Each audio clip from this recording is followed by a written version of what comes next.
The Vampire's Dream. The Vampire's Dream.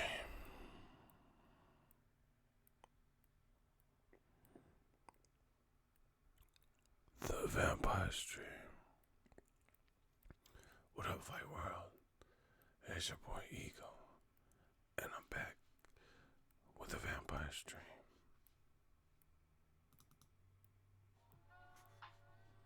The Vampire's Dream.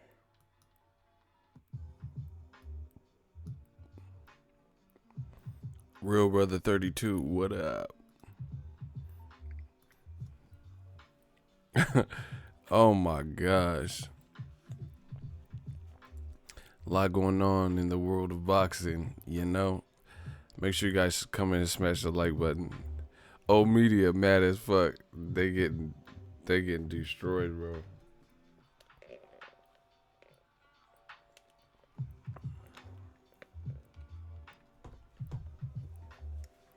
They getting destroyed out here.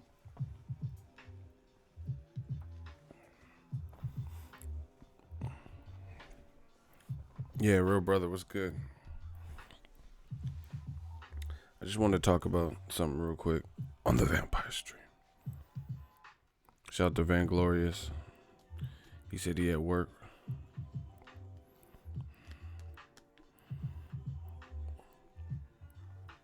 Now this is getting funny.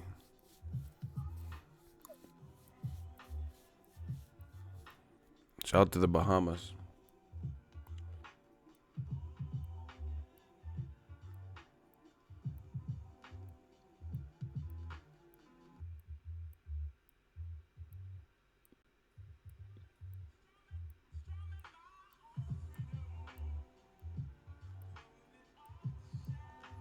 The Vampire Stream.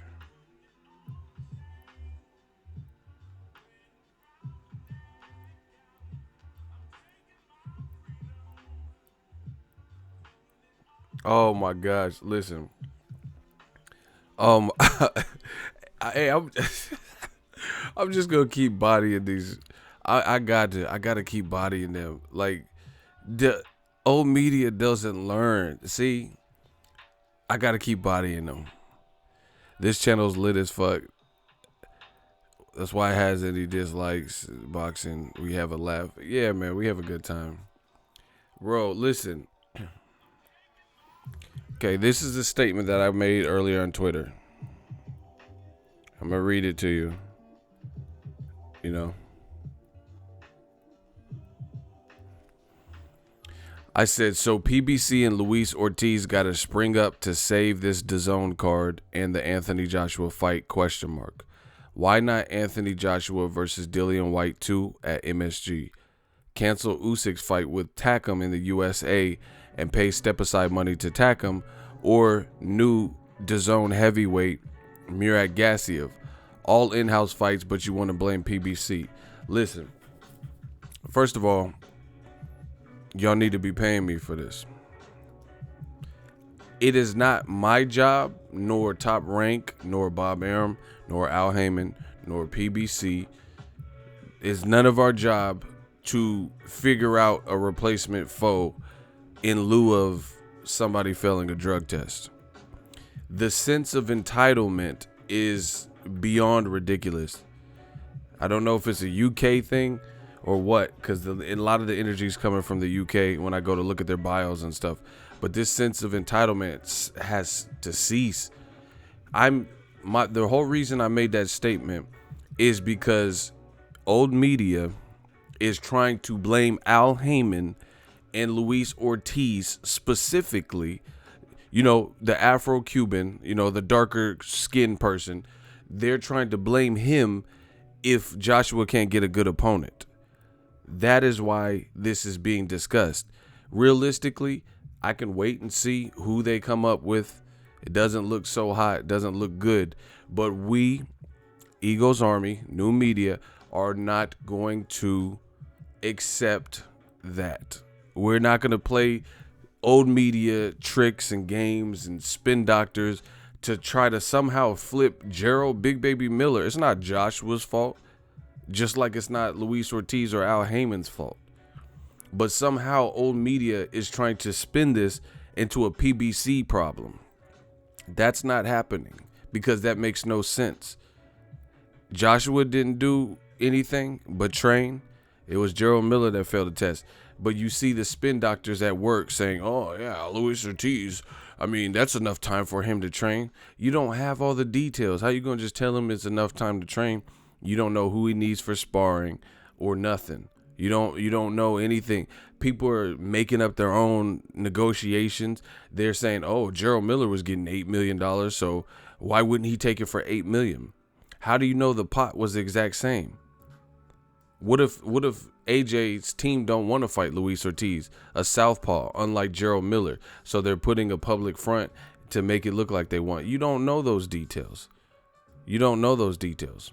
You know, there's nothing in stone that says, hey, if one guy is out and we have to get a substitute or an understudy, we're going to give him the same exact purse that the first guy was getting. That's not how that works. You know, so it can't just be assumed unless you're in negotiations. Can't be I don't even know if they sent an offer, like an official offer besides correspondence. I don't know if they sent an actual pinned up contract. I don't even know if they even got that far. You know what I'm saying? But these motherfuckers is doing a lot of, like, in old media, a lot of speculation, a lot of hating, and, oh yeah, $7 million, I would take it. Yeah, because you broke. Of course you would take it. You would take a fucking bacon cheeseburger and some hot fries. You know what I'm saying? So what are we talking about? Again, this is the old media. See, okay, I try my best to give the game all I have. Reliable information, you know, good boxing talk, use my personality, you know, use my humor, voice impression, whatever, you know, to get the message across, analogies. These motherfuckers just come in and speculate a whole bunch of shit. Oftentimes they're wrong. And we're just supposed to rely on your information. Like, who is you, cuz? Like, who are you? Nobody even knows who you are. And we're just supposed to believe some assessment you made. Like me, at least motherfuckers know who I am. You know, I've been doing this at a high level, covering the sport of boxing. Get love every time I go to any fight, any city. People know me, right? But these dudes just be speculating, oh yeah, Luis Ortiz should take it for $7 million. How you know that was the offer? You don't even know if an official contract was sent, let alone if Gerald Miller's purse was transitioning over. They could have offered him more. They could have offered him less. They could have offered them the same. We don't know those things. You know? Shout out to Isaiah Felix. Old media got nowhere to run and hide anymore. 100. You already know that. Hashtag new media. He said, real talk, I'm going to fight someone for a Baconator. Shout out to Wendy's with them square burgers. But these squares is getting grilled like Wendy's. Oh my gosh, bars. I said if they want beef, I'll grill a square. Get it? Wendy's, if they want beef, I'll grill a square. Let's get it. We got the bars. Squares want beef. We about to grill them. So anyway, there's just a whole lot of dumb shit. Like, this internet is getting dumber by the moment. You know, and I love the internet because I make money on the internet. My whole income is like internet based. But there's a lot of dumb shit on the internet, and you know, I can't stop people from having accounts and saying shit. But goddamn it, what we can do is continue to grow, continue to spit them facts, and continue to put out the facts and put out, you know, realistic boxing diatribes and conversations and chats, logical points, to the point where anybody spewing that bullshit is gonna look horrible. They're gonna look horrible. Once again, this sense of entitlement is fucking ridiculous. You know, acting like Al Heyman owes, like Eddie Hearn and Al Heyman was boys or some shit.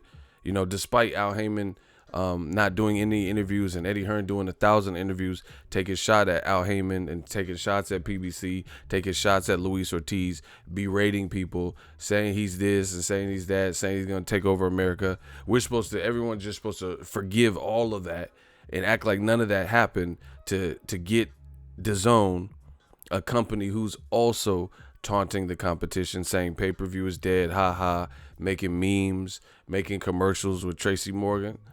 I don't know, guys, pay-per-view is dead, you know, making all these commercials and shit like that. right? And then everybody's just supposed to hurry up and rush and come to A-side Anthony Joshua's side. That's not how it works. Like I said, when Charlo, same thing happened to him in December. That was the first show on Fox. It was PBC on Fox with their new deal. Very first show that was going to be, basically topping the year, right a couple days before Christmas. So everyone has Christmas break off and all this shit. They had people, away from school and day off from job or vacation time. They had a big introductory card on Fox to kick off the new deal with two twins, highly publicized. Main event, Jamal Charlo, his opponent failed a drug test. Same setup as Gerald Big Baby Miller, different drugs, right? DAZN didn't send reinforcements and say, hey, Charlo, we're sending Demetrius Andrade over. That would have been a great fight. Charlo versus Demetrius Andrade. And he was already a WBO champion by that. They didn't do that. And there was no pressure to do it. They didn't say, oh, hey, Triple G. I don't know if he was officially signed at that point. He might have been just negotiating. But you guys get the point. They didn't send Andrade. He was the WBO champion. Why didn't they send him over to Charlo and be like, yo, we heard what you guys are going through. We want to make it fit. And now, for Luis Ortiz, it's like, oh, yeah, it's for the opportunity and $7 million and a bunch of speculation. Then you got people who are lying, people who are outright lying, saying he has 7 weeks to train. You clearly do not know shit about boxing. How does he have 7 weeks? And I showed you on a calendar in my last stream that the Wednesday of fight week, so they'll probably be doing like media workout or a press conference on that Wednesday. That is the actual week of the fight. The 6th week is the week of the fight on a Wednesday. We just got news yesterday that Gerald Big Baby Miller couldn't get a license. So despite the fact that actually negotiating, faxing or sending contracts or whatever, that process, you can't just assume that every fighter is going to just spring to action and has nothing to do and is just sitting waiting, like six-packed up, waiting, on the couch watching Married with Children for someone to fail a PED test so they can, jump up and collect $1 million of payday. I know you guys want to think stuff like that, but that's not the reality. In fact, most fighters in this new generation, majority of them would be caught with their pants down. The only people I would trust would be Andre Ward, Floyd Mayweather, Terrence Crawford, and maybe a few other guys that stay ready pretty much whenever. They're good to go, not ballooning. I never see Terrence Crawford. Every event I've ever seen him, whether he has a fight or not, he looks the same. He don't look like he ballooned up to like 210 or some shit. Floyd, same thing. But there's a lot of fighters that they're not doing it. You know what I'm saying? Like, we've seen it. We've seen Broner and, Tank and just different people. And you could tell they're on vacation. You know what I'm saying? Because they're not at the same weight. And they got to lose weight. That's their business. Yeah, but people just act, oh, he has 7 weeks. He don't have 7 weeks. And then, again, if you guys knew what the fuck you were talking about, then you would know that ain't nobody doing strenuous contact, hard sparring and shit the week of the fight.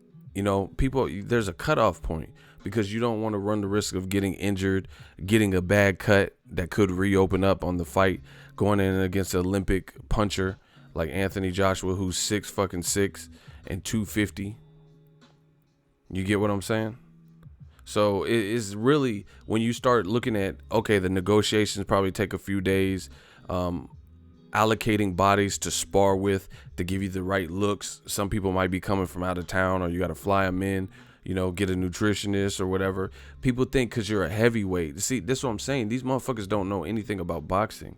They think because you're a heavyweight and you don't have to make weight that a lot of heavyweights ain't doing nothing with their diet.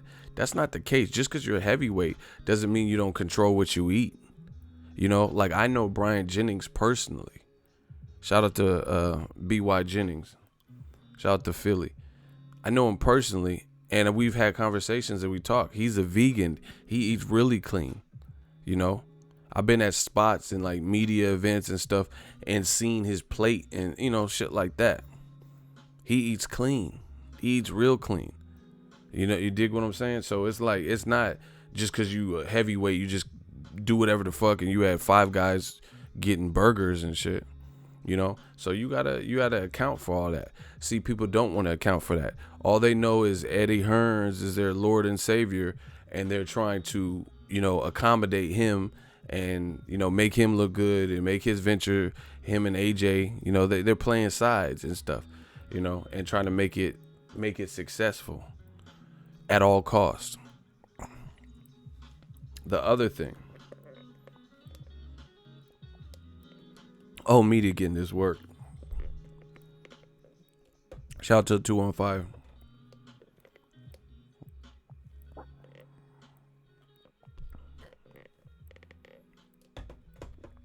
Anyway, it's nobody's obligation to fix somebody else's boo-boo. That's just what it is. It's like, I see badass kids at the store, you know, unless they're like, you know, darting in front of traffic and I know they're going to get hit and killed or some shit. You know, I don't discipline other people's kids like that. You know, like, didn't I tell you to? You know, they got parents. I can't, you know, fuck, I look like babysitting their kids and giving them lectures and shit. You get what I'm saying? This ain't no, it's your kids. You take care of your kids. You know, this is a DAZN card. So, yeah, they got to figure it out. It's that simple. Like I said, this entitlement shit is killing me. Like it's owed to DAZN or Eddie Hearns or A-Side Job. Everyone just, the world stops because they had a card that got fucked up. Top Rank Bob Arum been in the business since fucking Michael Jackson's Off the Wall. Like, nah, before that. Since the fucking Chuck Berry and Little Richard and shit. He been out since. I said a wop bubble. Woo, shut up. You know, he been out since rock and roll was invented and shit. You don't think he had events that got fucked up and people that got hurt and events that got canceled?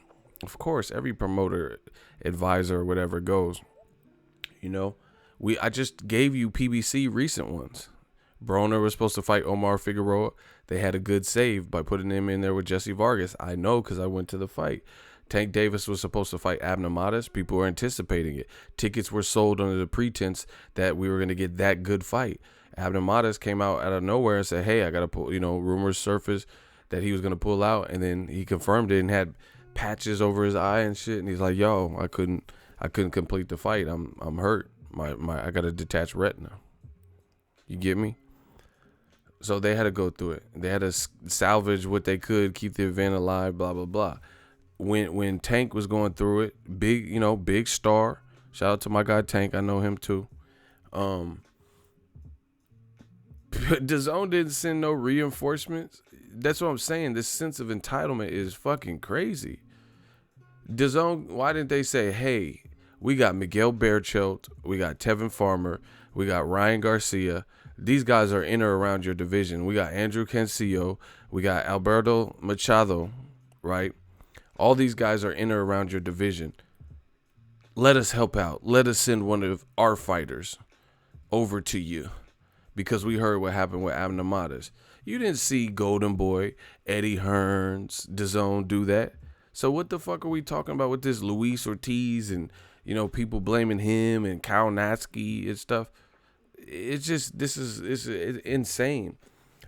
And let me add this before, make sure you guys smash the like button. Let me add this, you know, before I keep going, because I know how old media thinks, so I'm just going to put this out there. I've been destroying old media for quite a long time. Ego would love to see Joshua versus Luis Ortiz. Trust me.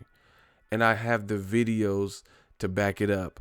I can't wait for one of you ignoramuses to challenge me and present some type of dumb bullshit argument as if I've been ducking and I didn't want to see Luis Ortiz versus Anthony Joshua. I dare you. I double dog dare you. You will be out of here so quick because I could pull it up just like that, with the snap of a finger. Give me 2 minutes, I could prove it. I've been telling people about Joshua should fight Luis Ortiz. I've been advocating. I've been making videos when Luis Ortiz was saying nasty things about AJ.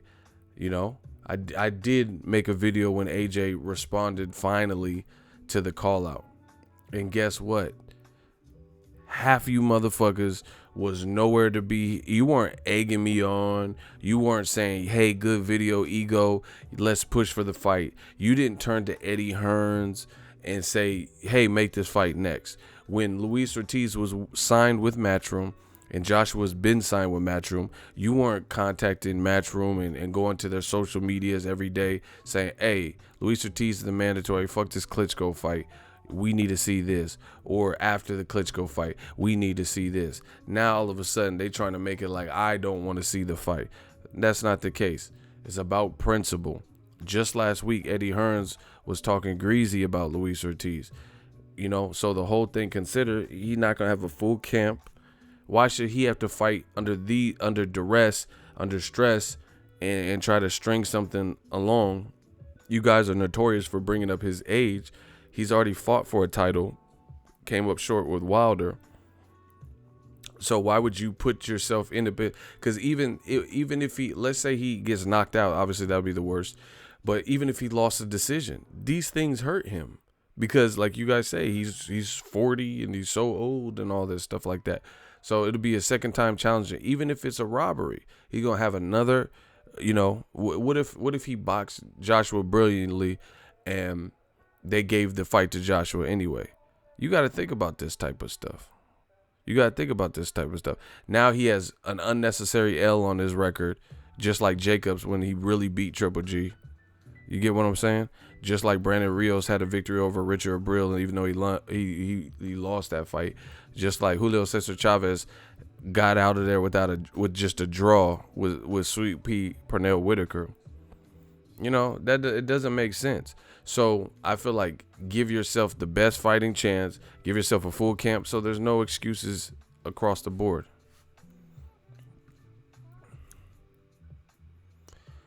I get it. Someone said AJ will not beat Ortiz on a 6-week notice. I'm not even doubting that. He might be able to beat him on a 6-week notice. But like I said, I'm a man of principle. I'm saying principle. Don't let somebody try to bully you. This is the point that nobody's addressing but me, new media. Why were we ever seeing Gerald Miller versus AJ next? Why wasn't it Luis Ortiz from the jump? Okay, Wilder's all these millions of issues, fine. Tyson Fury, millions of issues negotiating that. You hate Frank Warren, fine. Why didn't you fight Luis Ortiz? The point is, there were a couple guys like Luis Ortiz and Dillian Whyte that should have got the AJ fight before Gerald Miller. Gerald Miller, that's my guy, but Eddie Hearn had him fighting lesser people than when he was fighting on PBC cards. Eddie Hearn had him fighting he had him fighting Mariusz Wech, Johan Duhaupas after they had recently been knocked out by Wilder, by Povetkin. Mariusz Wech got knocked out in the final round by Povetkin. Wilder knocked out Johan Duhaupas when he was undefeated, and then Povetkin knocked him out on short notice, right? And then Miller got to him. Thomas Adamak, a former cruiserweight who was retired, he beat him at age 40. He beat Bogdad Dinu, who just lost to Kubrat Pulev after. He don't look like the rawest person. And then now, we don't know what's up with the Miller situation. He's going to try to clear his name, but, a lot of those wins people are looking at like with asterisks if you were potentially taking something. So people are looking with it like under a microscope. So bottom line is, why wasn't he fighting Luis Ortiz? See, this is the thing. I've been pushing for the fight. I said, if you're not fighting Wilder, if you're not fighting Wilder or Fury, champions, which we can understand, even Tyson Fury, he got the lineal shit, whatever. That would be a big domestic fight. These are both big blockbuster fights with undefeated guys that are some forms of champions. Wilder got one belt. Tyson Fury's got the lineal shit. But if it wasn't that, I told you it should be Luis Ortiz. I've said this. This is why they're so mad. This is why they're so angry with new media, because we just keep getting it right and we keep shining. Like Rihanna said, shine bright like a diamond. We just keep getting it right. And they don't want to admit it. So they're just doing all these charades and stuff. But the world sees it. The world knows it. All the videos are still up. All my old streams. Everything's available. You know, there's ways to search. You can see everything I said that I've ever said on this platform or on Twitter. It's that easy. You know, and they know it. They know I've been saying it. They know I've been advocating for Luis Ortiz to get a crack at Joshua because, you know, he's a good fighter, and that would be a good fight with another good fighter, Anthony Joshua, who's a champion. But now all of a sudden, when the event is collapsing, now you want to give him a shot when he don't have full time to prepare, when he could have had full time to prepare and you could have just selected him from jump. And you wouldn't be in this predicament unless he himself failed another drug test.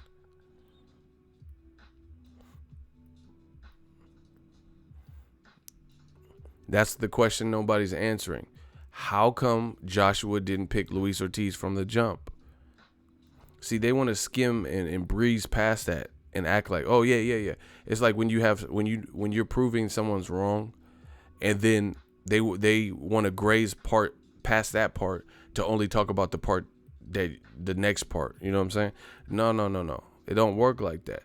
Answer the first question. We could talk about whatever else. Tell me why Luis Ortiz, if he's such a hot commodity and y'all been pushing for the fight like I've been pushing, which is bullshit, because Ego's Army and new media, we've been pushing for that fight, but you motherfuckers who's brand new haven't been pushing for the fight. You know, you haven't been telling Eddie. You were content AJ fighting Takum and Taki and, you know, Kubrat Pull Out and Pulev and Jin Sushi and all these motherfuckers. You didn't care who, you know, Ray Caruth. You didn't care who the fuck Joshua was fighting. And meanwhile, and you know this, meanwhile, I've been like, yo, when's Luis Ortiz gonna get a shot with Joshua? That's the best fight outside of Wilder or Fury. He's fought for a title. He's only once beaten, and he gave Wilder hell, you know, for portions of the fight. And you can even argue he was winning, you know, before Wilder came back to his senses and was able to turn things around. Didn't pick him. Now all of a sudden you acting like you've been searching for him, and no. We not falling for the okie doke. Not over here. Not on new media. So yeah, it's funny to see these guys from the UK, a lot of them, and just man fans in general, who are all of a sudden acting like they just want to see Luis Ortiz shine and get his worth and get this amazing chance at 4 belts and this amazing payday. If you care so much, then you should have been right here on the front line with me, Real Brother 32, King Corleone, all my shooters, everybody, Maya and everybody, all the channel members, and everybody with new media, everybody with Ego's Army, and pushing for the fight to begin with. But they weren't, and you know it.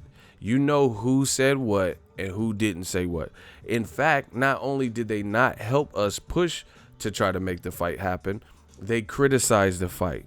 Now that the event and the empire is crumbling and this card is looking grim, now all of a sudden they're like, oh, but Luis Ortiz, trying to blame him because they know that's not going to happen. We're not dumb. Why would we fall for this? Why would we fall for these games? We know, my dude Cursor, all of us, we know who was on our side. We know who was preaching the same message as us. You're not going to just overnight switch up and then we think and we're tricked and deceived by the fact that you weren't here from the beginning. That's not how that works. I see the resistance. And I told you resistance is futile. And they still tried it. I told you don't go against new media. It's not becoming, you know, it's not what you should do. They didn't help us. They didn't help us push. They're like, oh, look at Ego with his bullshit narratives. That's what they were saying, shit like that. Oh, but Luis Ortiz is so old. Oh, but Luis Ortiz got knocked out by Wilder. And I'm like, yeah, he's still a good fighter, though. He only has once beaten. 3 wins in a row. He destroyed Rascojano, who Joseph Parker, former champion, when he was a champion, struggled with. And then Luis Ortiz blasted him out on the Mikey Garcia, Robert Easter card. I said all of this. Now all of a sudden they trying to act like they love Luis Ortiz getting a shot at Joshua. These dudes are fake. These dudes are snakes. And I hope you guys see it. That's why I'm not going to stop. I'm going to keep doing videos until you guys see that they got a fork in their fucking tongue. I will not stop. Because they're liars. They're deceitful liars. Each and every time. You know, I've been trying to see Luis Ortiz get his shine. You haven't. Just face the music. You haven't. Exactly. Faker than a plastic female. They probably get ass injections too.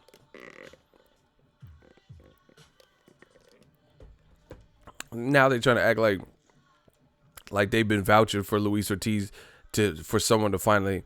I was saying like, damn, Wilder and Luis Ortiz are the boogeymen in the heavyweight division. Oh no, they're not the boogeyman. They're not the boogeyman. Now all of a sudden, oh, why doesn't he take the fight? Get the fuck out of here. And it looks sad. It looks sad because this is the levels that they have to stoop to. It's like, have you ever seen a dude look pathetic? A girl breaks up with him and he's like crying on the phone and shit. What more do you want from me? Like, she don't want you, bro. Especially like, you ever see a situation like just someone you know or something, she already moved on with a dude and you sitting up here like crying after her. Hey, she's with another dude, bro. Like, what are you sending her poetry and all the shit wrong that you should have did in the relationship? This is old media. This is exactly how they act. You know what I'm saying? The whole time they could have done right in the relationship, they was fucking up. The whole time the woman was telling you, hey, you need to stop disrespecting me. I don't like the way you're talking to me. Or you've already cheated once. You know, I forgave you. You have to stop, you know, having all these numbers and hickeys on your neck, blah, blah, blah. You could have did all this shit in the fucking relationship. And then when she finally has it, because you got to know that women emotionally leave before they physically leave. But some of you beta males don't know this shit because you're a beta male and you're a piece of shit. So pieces of shit don't really catch on to things. But if you know women in relationships, women psychologically or mentally leave the situation far before they leave physically. So if you don't catch the red flags, she's trying to aid you and assist you into changing your behavior. You know, women have this bad habit, and women, if you fuck with my channel, just know this is a bad habit. Stop trying to fix men. You know, girls see red flags in the man and they think they're going to fuck around and change him. If he has a violent temper, then you probably should leave him the fuck alone. You know, because it's probably going to get worse, or you're going to be on the opposite end. Women always try to change a dude. Oh, I thought, you know, he's a fucking bum. Scrub is the guy, thanks, also known as a buster. You know what I'm saying? He don't want to get a job, and ain't never got no money. Always got to borrow your whip and ashing out blunts in your shit. You know, you told him not to. Playing video games. You know, bad relationship with his family. And you trying to fix him. And you're like, this ain't no fucking Pinocchio or some shit. I'm a real boy. You just leave that motherfucker as a wooden little doll and shit. He Pinocchio. He a fucking liar. Stop dealing with the liar.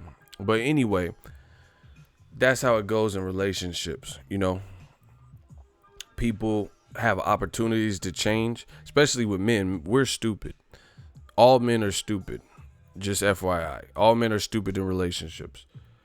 The girl be telling you everything you're doing wrong, everything she would like to have you change. And most of the time, if you get a cool girl, at least, you know, women I've dated and shit, they'll even try to help you change. But you like, yeah, I got her wrapped around my finger. And then when she leave your dumb ass, then you just like, oh. And now you all heartbroken shit. Now you doing everything that she wanted you to do. Dudes are stupid, bro. You doing everything she wanted you to do in the relationship, outside of the relationship. And then she already moved on and shit. and you're just like buying her rings and shit. What the fuck? Why would you buy her a ring and she at the movies with Chris, and you buying her a ring, playing Jagged Edge on a boombox in the movie theater? I just want to get married, and yo angel, meet me at we get no younger. You try to do, you try to simp, you try to do everything that she wanted you to do in the relationship. Hey, remember you wanted to go salsa dancing? I got 2 tickets for us to try. They got this new club, you know. We could do a little salsa dancing. She don't want to salsa dance with your stupid ass, bro. She wanted to salsa dance like August 2008 and shit. And you still trying to salsa dance, bro. What's wrong with some of y'all? She wanted to salsa dance when G-Unit Beg for Mercy came out. Acid out the baggie, this is more than dope. Flawless flow, fucking off a sign, every horoscope, the warmer roll, strapped out the corner coat. You know, when G-Unit was out. Hey, hey, John, nigga, stop playing, nigga. I'm gonna stop saying that because I know you like that fucking fruity ass nigga. Suspect, you know, want to be the reason you smile. She wanted you to do them things then, and your stupid ass is trying to do them in 2019. Yeah, Banks. $BANK. I got a new toy that'll burn a hater and put a red dot in his eye like the fucking Terminator. Yeah, bro, you trying to do this shit now, bro. That's how old media is. Everything we was telling you to do, quote unquote, in the relationship.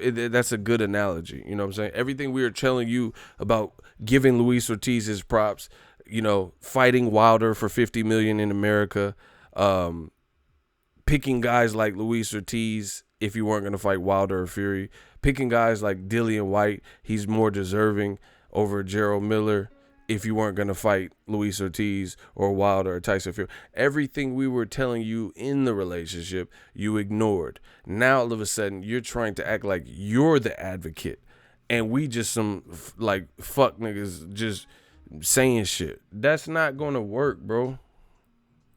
That's not going to work. It does not work like that. Like, we were the activists, new media, pushing for all this shit for years and months and blood, sweat, and tears, hard work, dedication. And then now all of a sudden you trying to act like that's you? Nah, this ain't Freaky Friday, bro. You know what it reminds me of? Who's seen the movie Coming to America? I'm the king of analogy. Y'all know I got them analogies, you know what I'm saying? I got them analogy. Who's seen Coming to America? With Eddie Murphy. I mean, the boy got his own money.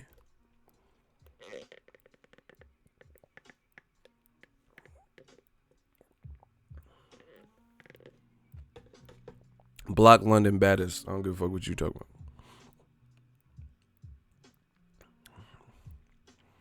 Bye-bye, London Baddest. London Bridge is falling down, falling down, falling down. London Bridge is falling down.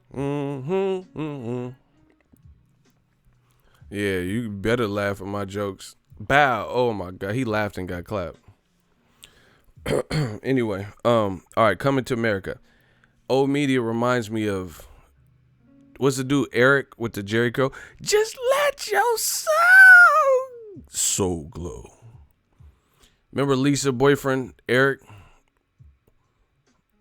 Lionel Richie looking motherfucker. Remember Eric? And she was like, what's his name? Eric. Daryl. Why? That's my name. I don't know why. I thought his name, whatever. Daryl. That's what, Eric LaSalle. Okay. That's, I knew his name was Eric, but I'm saying the actor's name. Daryl. He was Daryl in the music. And then remember Lisa, she was at the church or whatever. They did a little charity shit. Section with chocolate, everybody. I believe the children are future. Teach them well and let them lead the way. Show them all the beauty. Sexual chocolate, everybody. Right? And Lisa, she went up to her dumbass boyfriend, Daryl. The dumbass boyfriend, Daryl, is old media. And she was like, we just got a real big tip in the collection plate. Daryl, was that you? And he does this goofy ass fucking look.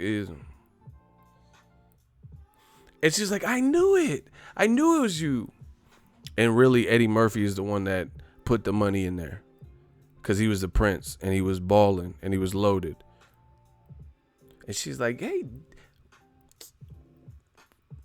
you know, after the event yesterday, we seen a huge donation that was left in the collection plate. Was that you, Daryl? He did this stupid ass fucking look. I knew it was you, Daryl. That's old media. Daryl from Coming to America. Everything we earned, everything we worked for, that hustle and motivation, that hard work, dedication, the shit we've been pitching, the ideas we've been pitching, the things we've innovated, they trying to come up from behind and act like this was they shit. Like they did it. We've been telling people that AJ should have fought Luis Ortiz for like over like 2 years and shit. Since before the Klitschko fight. And now they trying to come up and act like they want to see Luis Ortiz succeed. Get the fuck out of here, bro. Y'all some Daryl ass, Jerry Curl ass motherfuckers, bro. Y'all not fucking with us. New media. He gonna claim the money in the collection plate. He know he didn't put that money in that collection plate. Lisa was bad. Big ass forehead. Man. Where's she at, bro? She was the one. Her sister was lightweight annoying. They didn't even look alike. Why was she so light? Her whole family was like burnt chocolate and shit. And she was like the only light one. What the fuck was wrong with you? I never understood that. Where was the mama? I don't remember who the mom was. Oh, I did see the mom. She wasn't that light, bro. What happened? Just like when they got rid of dark-skinned Aunt Viv on Fresh Prince. Like, damn, you just gonna... I told you light skin be winning. They got rid of dark-skinned Aunt Viv. Like, fuck it. Brought that light-skinned Aunt Viv in. They said, fuck it. We ain't dealing with no darkies right now. No, I was just playing.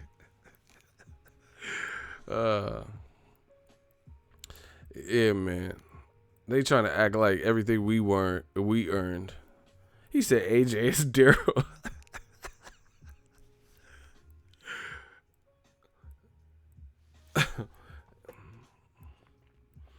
Yeah, TV shows be wilding. Remember Family Matters? Judy her ass, that bitch just disappeared and shit. Like, we knew you had a middle sister. Where the fuck is she at? And then I heard she was doing porn, like in real life. Like, goddamn. That Family Matters check ain't cashing the same after you got off them 3 episodes. Nah, they try to take her off of Family Matters. Like, where was she just... Your sister just went in the room for the rest of the 8 seasons and shit. She just never came out the room. They had introduced new characters like Richie and shit. And she was just in the room, sleep. What the fuck? Rip Van Winkle? Where the fuck is the sister? Where the fuck is the middle sister? She just just got ghost on a bitch. Like, she just disappeared forever. See, I miss old TV shows. I don't like this new shit. Everything's reality shows and that. Because old TV shows used to have them theme songs. I like them theme songs. Like, I don't know. You could say it's cheesy, but I like them theme songs.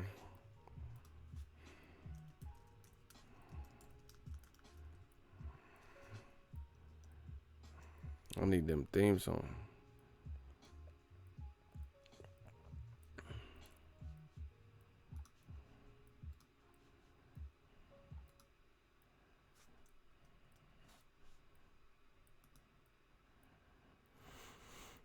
Yeah, Judy just gonna disappear and shit.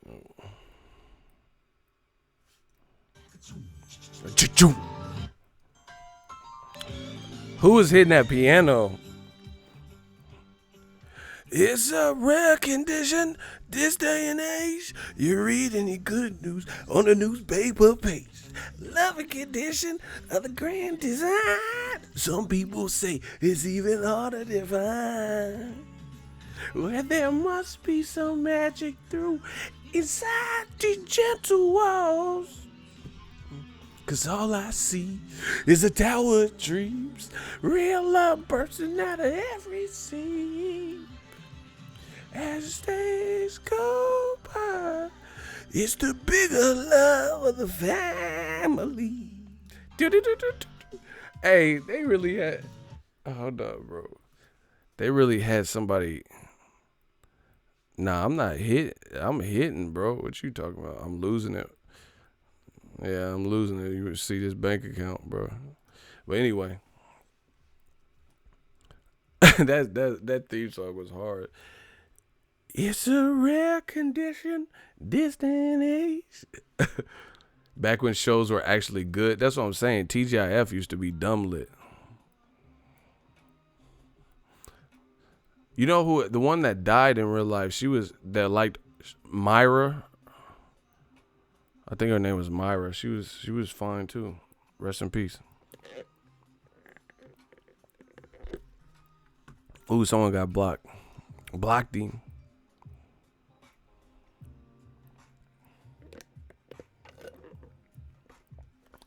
Real brother clapped him. Thank you. Was her real last name Monkhouse? Myra Monkhouse? Wow. That's crazy. Myra Monkhouse? I ain't never met nobody with that last name. But anyway, yeah, these motherfuckers hating. Yo, you're losing it, man. All right, bro. He's a smart guy. Do. Taj Mowry looking ass. Shout out to Christopher. Yeah, what the fuck is a monk house? It sounds like a chipmunk or some shit. Monk house. Like a chipmunk bachelor pad or some shit. Sister. Go home, Roger. I remember. I used to like Step by Step, Saved by the Bell. Fresh Prince, of course. Martin is still funny. That shit. All right, hustle, man. I was feeling to pick up the pieces. That pick up the pieces shit was so funny. And I like how Martin used to be getting on Pam. He used to drill her. Pam had rump. Man, Pam had that. She was winning. Gina did too. But see, Gina, she kind of scared me a little. Tisha Campbell. Because she had like cake, but she had no hips. And she used to be wearing spandex. It looked weird when a woman ain't got no hips, but she got like rump. Like, I feel like at that point, I almost don't care that you have rump because you ain't got no hips though. Like, you had appendicitis or something. Like, they took your hips out or some shit, bro. She, like, Tisha Campbell, she pretty, but sometimes she'd be like in spandex, like with little crop tops and shit. And I'm like, she ain't got no hips though. Hey, some girls' body be crazy. Like, have you ever seen one, like you in the mall or something, Target, and then they have hips, and you can kind of, because I could see it from the front. I could see, like, I have like backwards vision. Like, I could tell, but there's only been a handful of times where I couldn't tell. Like, you see, like, all right, and then she's encroaching, and you can almost tell that she has, like, she has rump. It's rotund. You can kind of tell by the hips and the walk. Like, yeah, okay. Yeah, you just going to walk by me, huh? But I've been tricked a couple of times. Like, thinking it was going to be, like, on point, and it was like, wah, wah, wah. She had hips and thighs and the look and the fierce walk. And then she walked by, and I turn around, and it's like what? Like, it's crazy. Like, where it's just like the hips tricked you, and she walked by. You thought she had it all, and then you walk by and she look and you hear.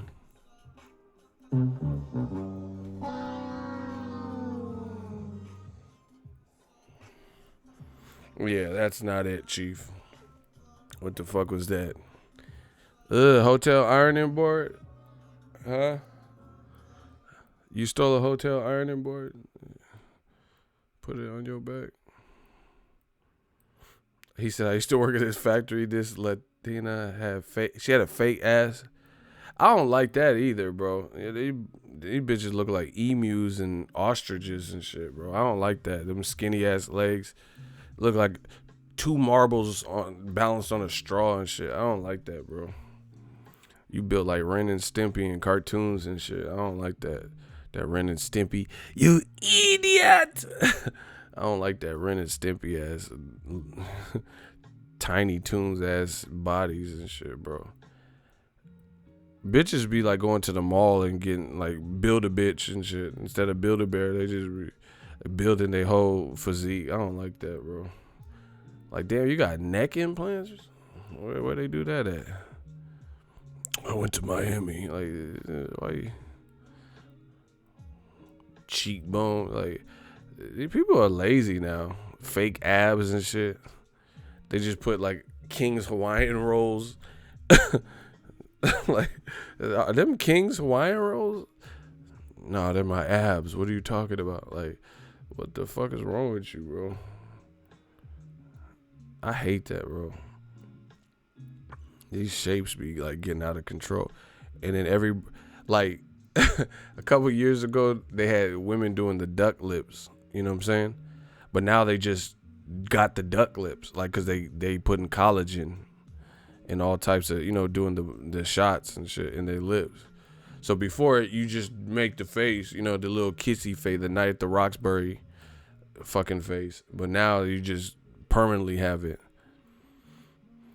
I seen a girl and she had like, it's weird, like it's kind of like a self-esteem thing, because she already had like really nice lips. And then I seen her like on the gram, her shit was like, I was like, what the fuck? I thought it was like a joke, like a filter or some shit. Her shit was really like, this don't even look proportionate, whatever you just did. You look like a Dick Tracy villain and shit. Mumps and mumbles and all that. You look weird. Your beard's weird. Yeah, I don't know. Them lips. Remember when Floyd fought Maidana and his shit was all busted? Paulie Malignaggi, he had that too. No, actually, there's a dude that looked kind of like Paulie Malignaggi.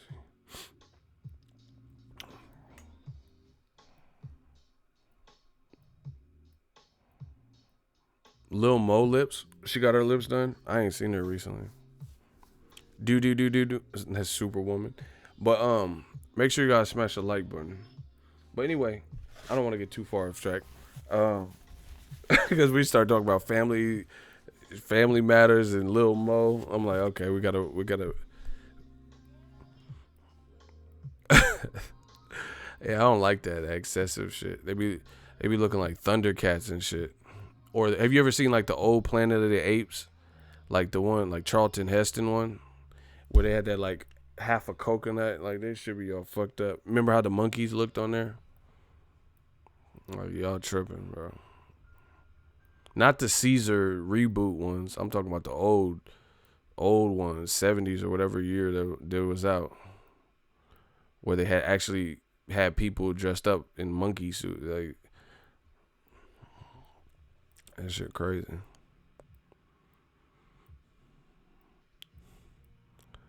Hey, y'all nasty.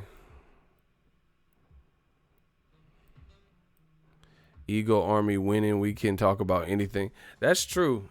See, that's what I'm saying. We just bust them over the head and then start talking about life and shows and, yeah, pre-CGI. Yeah, man, but Anthony Joshua, I don't know who he's going to fight. Oh, shit. I haven't even talked about it. Listen. See, I got sidetracked because I see the games Old Media was trying to play with the the games they're trying to play with Luis Ortiz, saying basically saying if he doesn't take the fight, then it's his fault. And no, that's not how that works.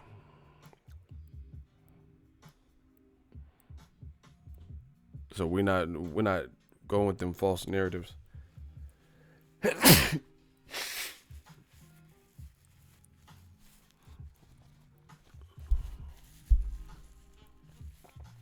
Here it is. Look.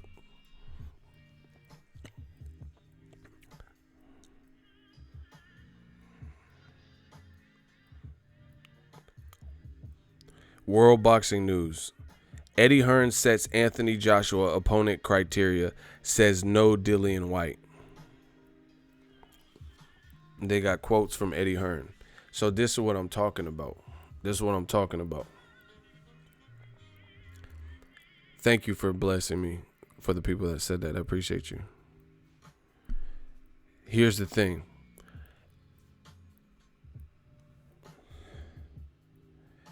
Eddie Hearn sets Anthony Joshua opponent criteria, basically what they're looking for in a replacement, and says no to Dillian Whyte.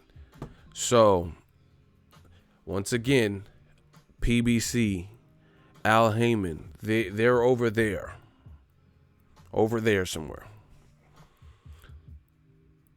Luis Ortiz is over there with them. How the fuck is Dillian Whyte an in-house fight, has an intense rivalry with Joshua? They've already fought before. And he don't have to fight Anthony Joshua. And I think he has a fight coming in July, and I've seen him recently training, right? Yet Eddie Hearn won't put him as a shoe-in. Just like I told you. Remember I told you Dillian Whyte's not going to be the person. You know why? In my opinion, there's multiple reasons why. One, this is a business. So Eddie Hearn is like, why would I give America a fight that would be really popular in the UK? I'm not going to waste that in America. I have 2 British fighters. Why would I do that? I want to go, sell that to Sky Sports or put it on Sky Sports and fill out whatever 80,000 or whatever the fuck it does. So even though this event with Gerald Miller failing a drug test is FUBAR, you see Dillian Whyte is not being brought in. So once again, how does this fall on Luis Ortiz when there's an in-house heavyweight who has a rivalry, who already gave Joshua a good fight, who's aligned with the same company as Joshua, who has the same promoter currently as Joshua? They have bad blood and contempt for each other and disdain for each other, yet he ruled out Dillian Whyte. And y'all motherfuckers in old media really trying to spin it and play spin doctor and make it look like Luis Ortiz has to fight him. So please explain that. That's, again, this sense of entitlement is through the chart. It's off the charts. It sounds crazy. So Anthony Joshua will get a lot of credit if he beats Dillian Whyte because he's improved, and that's a good fight. That would definitely help to save the event. But you see, Eddie Hearn already ruled that out. Desperate times call for desperate measures. I can understand. Ideally, you would probably prefer to put that in the UK, but this is your event. This is your A-side. You're just going to let him fight, Michael Hunter or somebody like Manuel Char that doesn't bring a crazy audience for his American debut. So don't give me this bullshit about this is Luis Ortiz's fault when Eddie Hearn ain't willing to put none of his chips in there late notice. Don't tell me that, even though I seen Dillian Whyte actually training on his Instagram, right? Because he knows he's fighting in the summer in July, I think, June or July, which is 1 month out. So he's fucking training. But guess what? Eddie Hearn ain't in no rush to make him. So why is Luis Ortiz got to take it? Oh, because it's for 4 belts and it's an opportunity and he doesn't know when this opportunity will come around. Okay, so Dillian Whyte doesn't know when the opportunity will come around. Everything that Joshua would offer for a fight with Luis Ortiz, how does that not apply for Dillian Whyte? Dillian Whyte, he would be challenging Joshua because when he fought Joshua the first time, Joshua wasn't a champion. So this would be the first time fighting a guy you don't like with belts.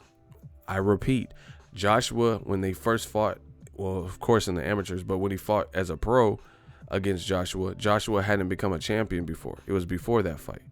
You know, they were both kind of going through. That was like the biggest fight for both of them at the time. They hadn't fought names as good as each other at that time. So this was before Joshua became a champion. So once again, why is it that Luis Ortiz has to do a allegedly 7-week, which we know is not a 7-week camp? He has to do a 5.5-week camp and, you know, make it happen for the opportunity, but Dillian Whyte doesn't. Please explain this.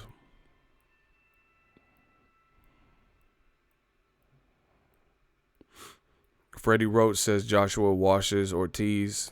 I'm not worried about what Freddie Roach. He's cool, but he also said he's betting his house that Cotto beats Canelo, and I told you Canelo would beat him. You get what I'm saying? So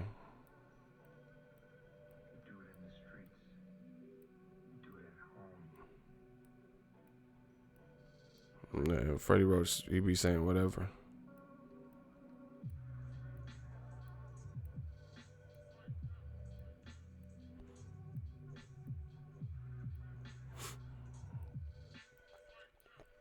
You know, and it's weird. Freddie Roach, he said something about Lomachenko. Like basically Lomachenko, he said he wasn't that good, and then now he said, I think he said he beats Teofimo or I don't know, something. I'm not worried about that, bro. He also said that Tyson Fury won, but then when we were asking him about it, he said with the two knocked, he said he gave Tyson Fury a certain amount of rounds and it didn't add up because the amount of rounds he said he gave Tyson Fury in the Wilder fight would have made it a draw, and then he changed it. So I'm not really worried about that. You know, and see, honestly, this is what I'm telling you. Like, this is no disrespect to the fighters and trainers and promoters and stuff, but one thing that's been successful for me is just always coming from a place of like being neutral, you know, neutrality.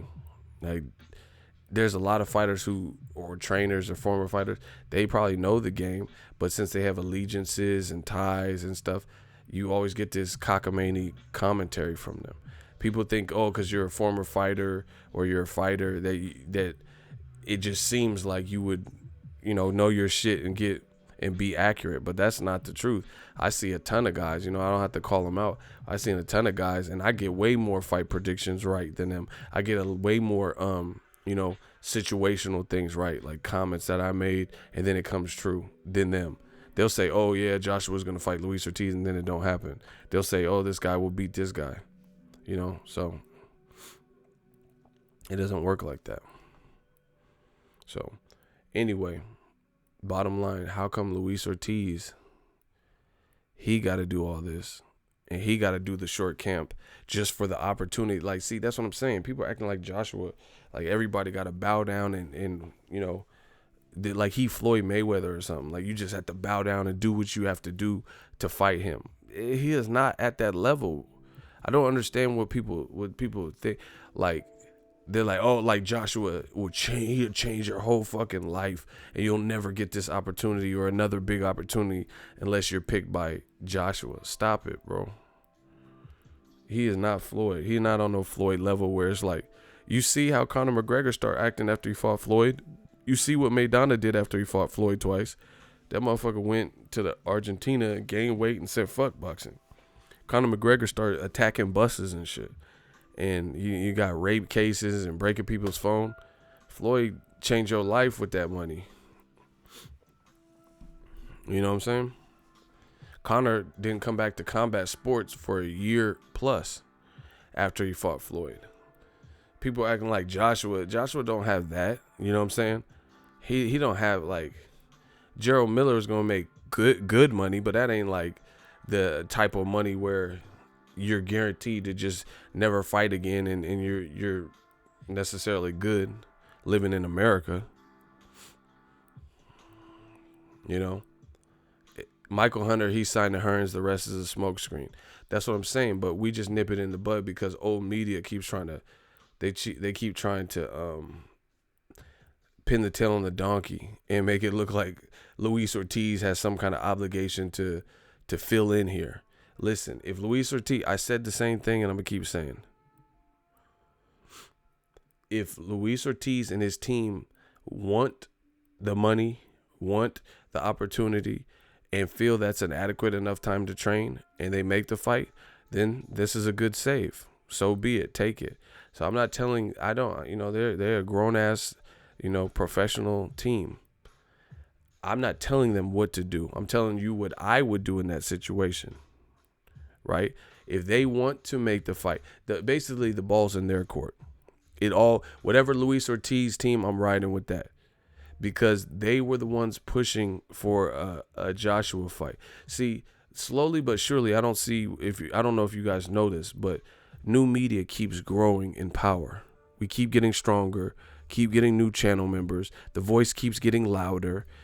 Old media is starting to descend, and like they're trying to subside. You see some of the people in old media, they don't even talk about boxing anymore, or they don't put out content, or they don't make videos, or they're not making any money, or they're not really covering any fights, or they're not graduating. You're not seeing the evolution. You're not seeing them do more or be able to do more than they did in the past. If anything, it's getting worse for them. You know what I'm saying? Like me, I started off on a $32 mic. Now I don't want to show y'all, but I got multiple mics now. This ain't a $32 mic anymore. You've seen the growth. You've seen the progress. And it took, I had to work for it. That's the difference. These other dudes, a lot of old media dudes and channels, their channels fall off after a short period of time. They can't sustain this. They can't sustain it. You don't see no type of real growth, And the biggest growth that they have is when they talk about me. You know what I'm saying? Like the most comments and shit is when they mention me. It's like guaranteed to get views. You put my name in there. So whatever. But the same thing with Joshua. He's losing power. Before it was like, okay, he was a definitive A-side. But now, guess what?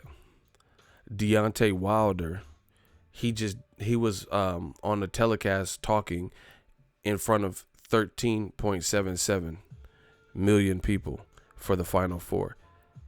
His platform is getting bigger and bigger and bigger. And it's so funny because it really feels like karma for Joshua and karma for Eddie Hearn. They got a little bit too big for their britches. They were popular, but a lot of what they try to hold Wilder down and try to bamboozle the public into thinking that nobody knows him in America. He sucks, and he could walk down the street and nobody would call his name. You don't live here. Eddie Hearn, Joshua, you don't live here. Joshua doesn't even know what a condo is. He said it. I would have get a place here. What is it called? A condo? You don't even know what we call living arrangements here. You talking about a condo? I got a condo. Should I get a condom? What do you guys call it? You know what I'm saying? You're not from here. You don't know how popular someone is because you asked 3 people on 15th and Lenox, in front of a bodega or some shit. That don't mean shit.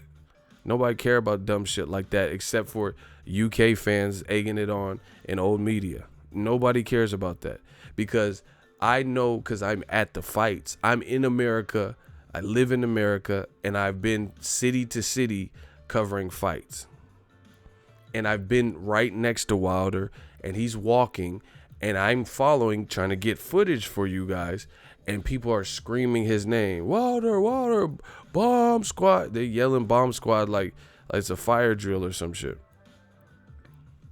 So Eddie Hearn can pitch all that stuff, but like I said, when he started doing all that, it got worse for them. They started losing power because Wilder, came out with this wild card, fought Tyson Fury, made some good money there, held a good account of himself late in the fight. And he's being more buzzed about, talked about, and he keeps growing. And then if he continues that trend, then with Dominic Brazil, then that'll be a good win for him, and he takes care of a mandatory. Now the skies are her. Okay, put it this way.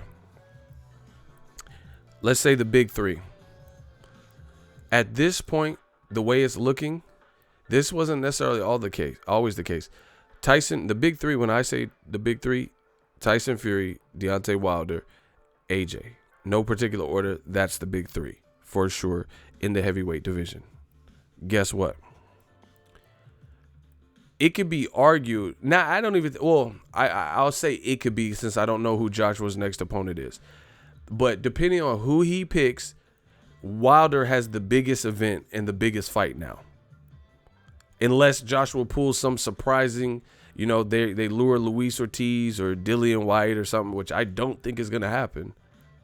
Then guess what? Out of the big three, Wilder has the best fight and the biggest fight with Dominic Brazil, because Tyson Fury is fighting Tom Schwartz, and nobody knows, what are you doing? I'm Tom Schwartz. Like, we don't even know who that is. So that's definitely not the biggest fight.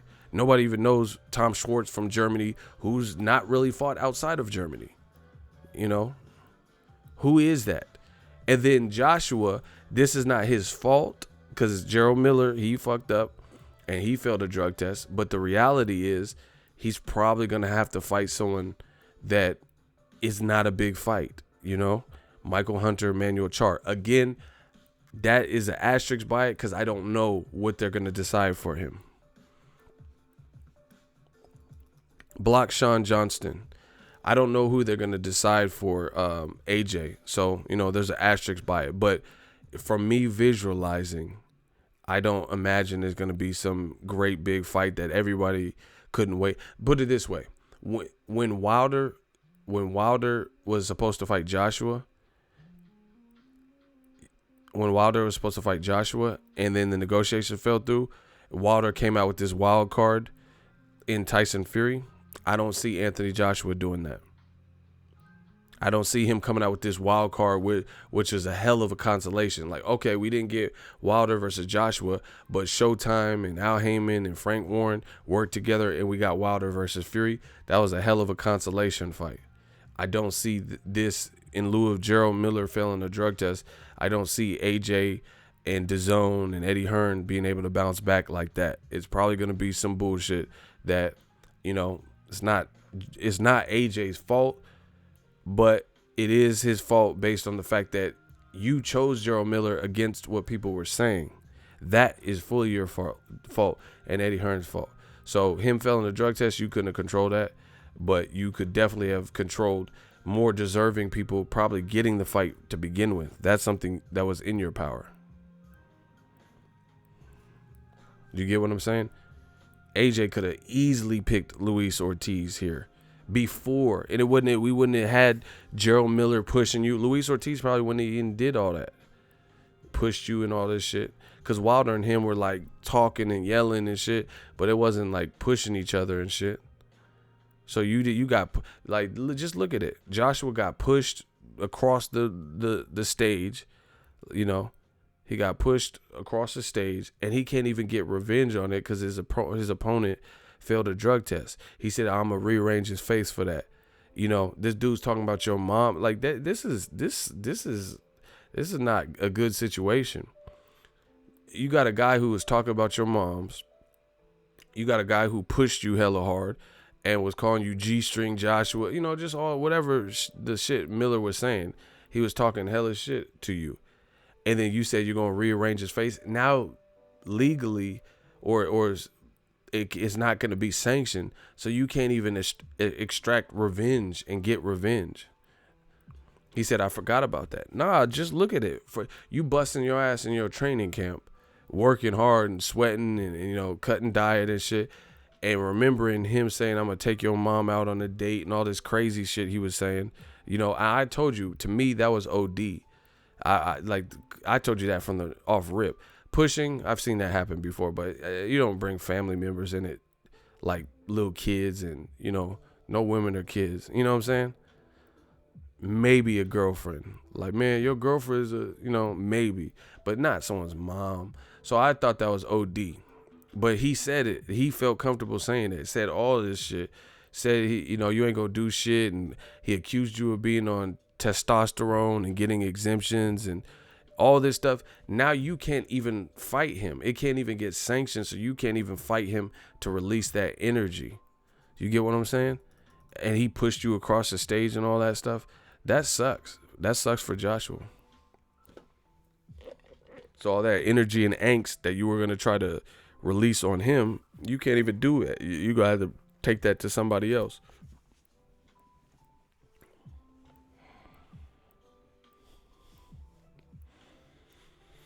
So, it's just a shitty situation, but it's a reality.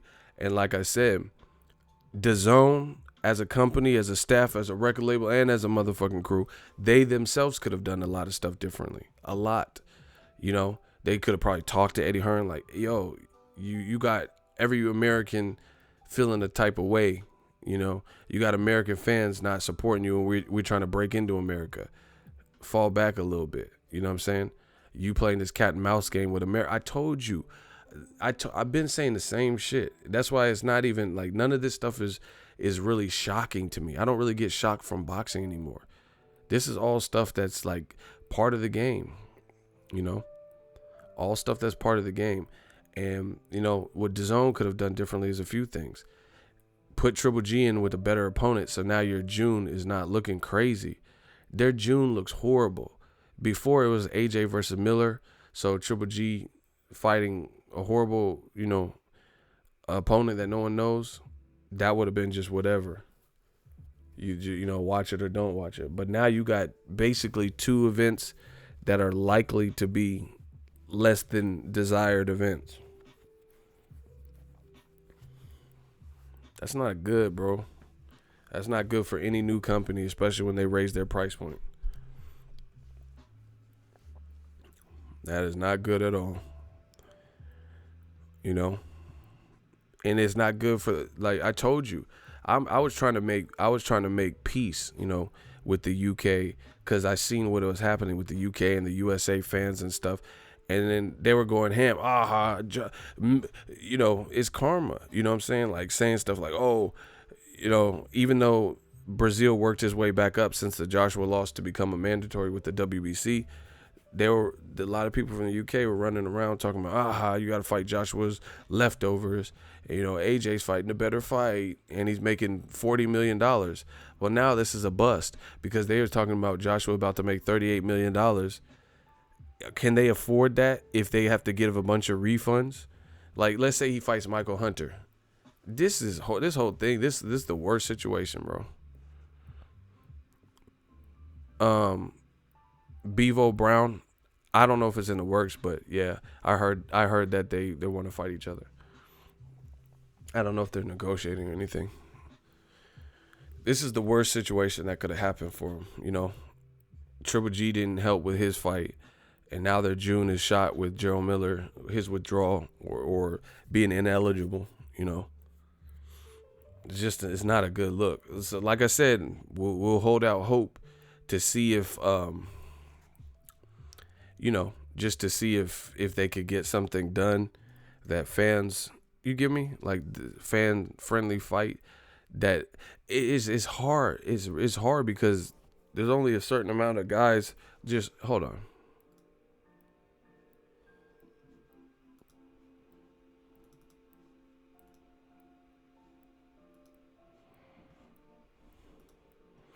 Eddie Hearn says AJ new opponent criteria.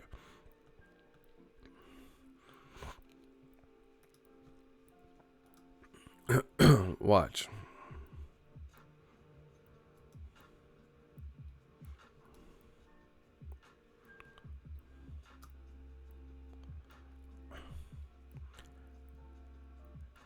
Going as far as ruling out Dillian Whyte. So he ruled out Dillian Whyte.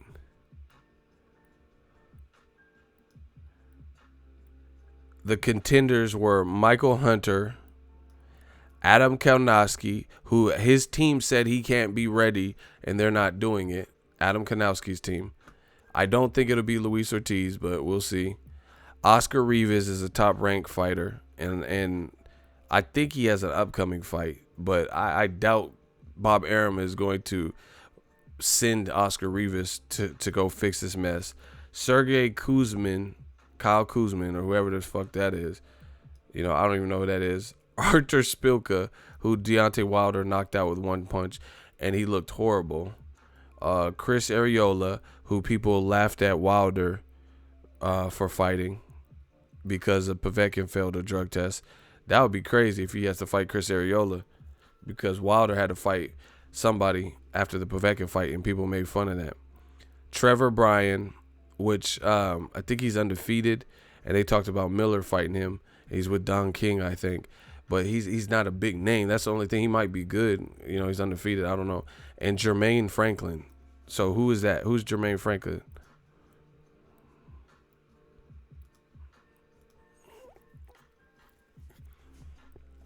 Like, none of those names sound, except for obviously the obvious Kaunowski and Luis Ortiz and shit. Who the fuck is Jermaine Franklin? Is that Kirk Franklin cousin or some shit? Put your hands together. Stomp. Good God. Oh. Who the fuck is Jermaine Franklin? I don't even know what that is.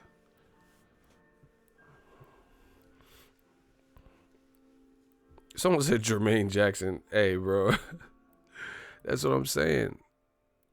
And I doubt Top Rank. Bob Arum, see, you got to understand business, bro. Bob Arum publicly said he feels for Eddie Hearn. Let's see if he feels for him and sends Oscar Rivas. I'm telling you, this why you shouldn't put your personal business on the internet, because some people will act like they feel bad for you. They really laughing at you. Like, Bob Arum is probably like cracking up, like, damn, this shit went foobar quick. Because he said he felt sorry for Eddie Hearn, but let's see if he feels sorry enough to send a top-ranked fighter who just signed, who has some potential to maybe fight Tyson Fury next after Tom Schwartz. Let's see if he sends Oscar Rivas. So, it's not looking too good. Like I said, the best say, okay, Eddie Hearn already ruled out Dillian Whyte, so it's not going to be him. Adam Kanowski's team ruled him out, so they don't have enough time to properly prepare. See, and the funny thing is, you see how old media does? You don't hear shit about Adam, and I like Adam Kanowski too, by the way. But Adam Kanowski, he has white skin, blue eyes, Polish. You don't hear nobody saying anything about Adam Kaunowski, his team, saying they don't have enough time to prepare. But people saying, like me, saying, hey, if Luis Ortiz wants it, cool. But if he doesn't feel he has adequate time to prepare, I understand. Then they attacking Luis Ortiz. Do you notice that? Is it just me, or have you guys noticed that? No, ain't nobody getting on Adam Kanowski. His team said the same thing. Ain't nobody saying, oh, yeah, he needs to hurry up and take this. They didn't put no pressure on him. But Luis Ortiz, it's all pressure for him. These motherfuckers is racist. I'm telling you, bro. They get mad. Oh, no, they're playing the race card. No, you see it. And I'm not saying the fighters are racist, so please don't ever misconstrue. I'm not saying Adam Kanowski is racist. Like I said, he's cool. I like him. I'm talking about these man fans, old media. These motherfuckers is racist, or they got something going on behind the scenes. Because again, if Luis Ortiz says he don't have enough time to train, then it's like all hell breaks loose. If anyone even speculates that he don't have enough time, I don't even know if he said that himself, that he don't have enough time. You get me? You stay talking on Twitter and adding me, type here.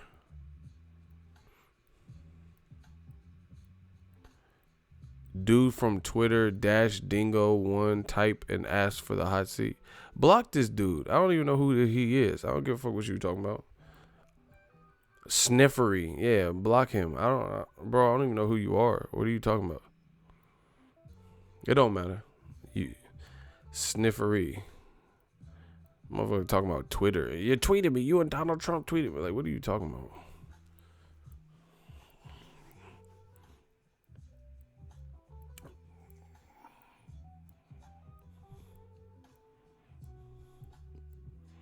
Hearn putting a call out. You guys are so foul. He said Hearn putting out a call to any local civilians over 250 pounds to take the fight. I'm done. They talking points be so weak. It's just so many of them. It doesn't matter because they look crazy. As my mission, like I said, like roaches, as long as they scatter and scurry when new media come around, bro, I feel good. They know this shit sounds stupid, bro. Like I said, Luis Ortiz gets pressure if he doesn't take it for any reason. But Adam Kanowski's team said the same thing. It's cool, sounds cool, but, there's not enough time to prepare. Ain't nobody said nothing to Adam Kanowski, Ain't nobody, like I said, sent reinforcements when Tank's fight got canceled, when Charlo's fight got canceled, last minute. They didn't send no reinforcements. This is business. That's not how that work. You better fend for yourself. Yeah, I think it'll be Michael Hunter. And, no disrespect to him. He's just trying to, take an opportunity. But I promise you they're not going to give Michael Hunter $8 million or whatever Jarrell Miller was going to get. That's what they probably working on right now, is how much can we lowball him. Bro, I wouldn't do it. Man, see, I'm telling you, these fighters, they gotta listen. Fighters, I'm not trying to be rude, but fighters gotta learn to stand their ground. They gotta learn to stand their ground. They be employing people to manage their career and then doing crazy shit like getting caught with their pants down and then they get knocked the fuck out and their career's in shambles. So at least if you do that and take a fight on short notice, you better make sure they paying. What the fuck? Nah, bro. I'm telling you, bro. If they wanted me to fill in and I was like the lead contender or whatever, and I knew they were in this kind of pinch, I'm sorry. You offering Klitschko 180 million and 80 million and 20, Tyson Fury getting that ESPN back. Nah, bro. You gonna pay me wild money. Because Michael Hunter, he can at least say he's an Olympian, he fought Usyk, so they need you. They need you to cooperate most likely. Bro, you gotta pay like you weigh. Because that's a dangerous fight for him. He just moved to heavyweight. I think he used to fight at heavyweight in the amateurs, but that don't count. I mean, because he came in as a cruiserweight. He's going to be up against it. Joshua is a whole ass 256 pounds and has a full camp, and you don't. These fighters is crazy. And it's not even the fact of like Joshua's invincible, but you don't have a time to prepare for it fully. Man, like I said, at the very least, I understand being a fighter, but you got to be smart with your career. And like you got this man pissed off. Joshua's 6'6", 256, had a full camp. Probably pissed off because he was mad at Gerald Miller. Then he's mad that Gerald Miller failed a drug test. And you gonna just fight him? You better make sure they paying at least, because if Michael Hunter, if just hypothetically, if he get knocked out brutally by Joshua, then you got to look at where's your career going to be. Like Vanes Martirosyan. Whatever he got, that's cool that you got that, because ain't nobody talking about Vanes Martirosyan right now. You see? So, man, I'll make these motherfuckers pay like they weigh. If you want me to save your event under this little training and shit, yeah, I'm gonna need that 28 mil. You know what I'm saying? Just something ridiculous. Because this is your career too. If fighters can bounce back from a loss, but if you start losing the bigger guys and getting knocked out and, crazy shit like that, then you could be in the same situation like Vanes. Vanes is also an Olympian, but he fought Triple G knowing he couldn't beat him. He was moving up, didn't even have time to prepare. That ain't enough time to really do something. He got knocked the fuck out in 2 rounds, and we ain't heard from him since, except for on Twitter. And on top of that, your life is literally on the line. I'm telling you. But these fighters, they get offered 1.5 mil. Oh, I've never been a millionaire before. All right. And then when you have to pay them taxes, you have to pay 40% of taxes on $1 million. And you see that $1 million doesn't last you for your whole career, you know, when you can't get other big fights. So, you know, I hope you invest that $1 million minus whatever you pay in taxes. Because that shit, you know, these fighters gotta be smart. Because I know a ton of fighters and they get calls to fight, you know, whoever. It's not about the fight. It's about the preparation, because this could be your last fight, you know. Something could, look at Adonis Stevenson, you know, situations like that. Or what if your stock takes a major hit because you take that? Some fighters take singular losses and they're never the same. Meldrick Taylor, when he lost to Julio Cesar Chavez, he felt like he never was the same. Tons of talent. Shout out to Philly. You know, some guys take certain losses and they, like Bermain Stavern, after he lost to Wilder, he didn't really look the same to me. Certain losses do that. Nonito Donaire didn't never really look the same, you know, after Rigondeaux. Felix Diaz, after he fought Terrence Crawford. You know, I'm really worried about Mikey. I don't know if he's going to look the same after that Spence Jr. shit. And you know what the great thing about new media is? You, once again, have people in the industry, the lunacy that these fans say, you guys can believe that if you want, but nobody who is a professional outside of someone who's selling you something, like because they're involved in it, like Eddie Hearns or somebody, that no one's saying this stuff. The stuff that the old media says and fan, nobody's corroborating that. But the shit I say, look, Steven Espinoza of Showtime. Seeing a lot of wild accusations. This fighter is scared. That fighter is ducking. The promoter is blocking. But the simple explanations are often the right ones. For the June 1st fight, plenty of legit reasons to turn down the opportunity. So, once again, he said all of this after me.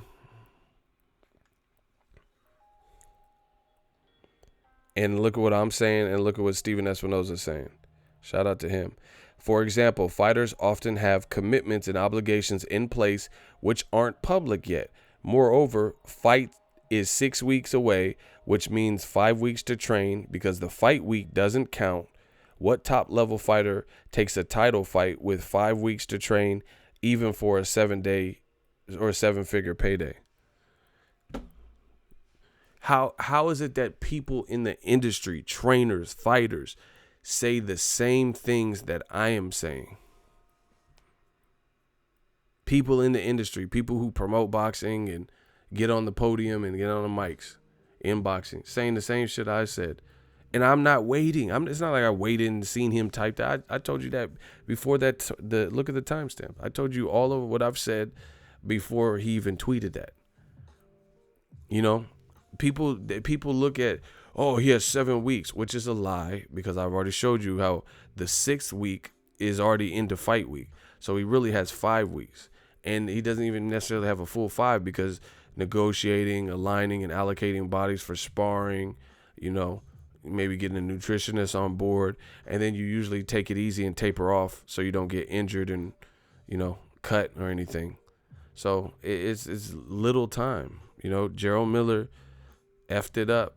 He effed up, you know, it's a bad look for where he's at, and it's a bad look for the DAZN. And that's just the reality of it. But it's funny because, once again, you see people in the industry saying exactly what I said, you know. And the other thing is, it's literally what I said. What if Luis Ortiz is going to be on Gervonta's card and this is already done? Just because we don't know about it. And so how do you think fights are fucking planned?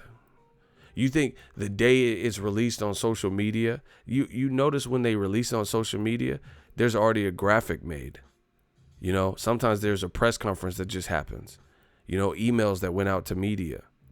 So obviously there's some preparation put into this stuff. It's not like the day that the contracts are signed and the ink's dry, that's the day they put it on social media. Because like I said, they have press conferences immediately, you know, the 2 days after or the same day. They have graphics already made with the fighter's name. They have banners with the fighters' pictures and shit for the press conference. That shit takes time. So Luis Ortiz, he might even be. See, again, nobody expected Gerald Miller to fail. Nobody knew he was going to fail. So Luis Ortiz, he just came off a card with Erislandy Lara. Christian Hammer fight, a little bit difficult, but he got the job done. And he could be just chilling with family, and he could have plans already. We just don't know about him, But once again, you get these armchair critics and, weak-ass, social media people and YouTube reporters who aren't real reporters and shit. It's just stupid shit. And they saying all this dumb shit because they don't know. You don't have no connects. You don't talk to anyone. I don't see you at any of these people's events, some of these YouTube channels. So how you know what's going on behind the scenes? That's not how it works. Like, it's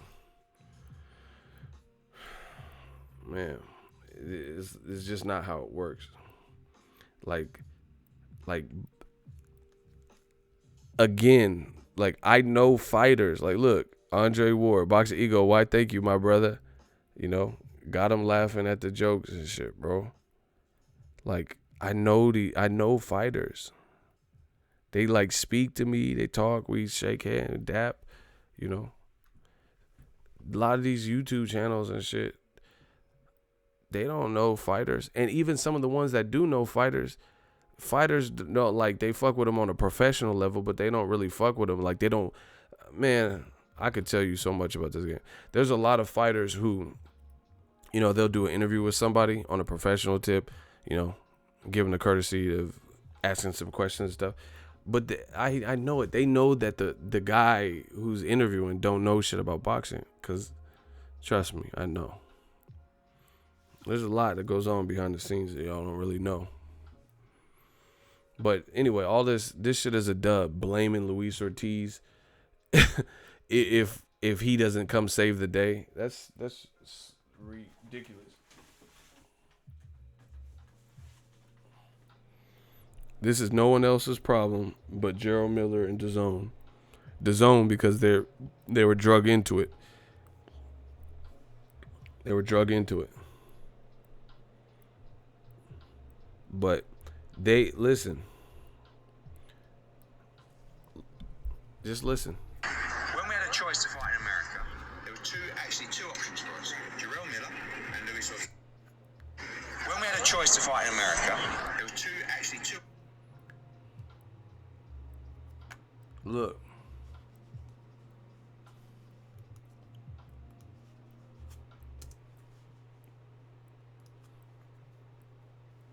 Options for us: Gerald Miller and Luis Ortiz. Look. We went to Madison Square Garden. When we had a choice to fight in America, there were two options for us: Gerald Miller and Luis Ortiz. We went to Madison Square Garden. We went to DAZN, and we said, "Who would you rather?" They say Gerald Miller.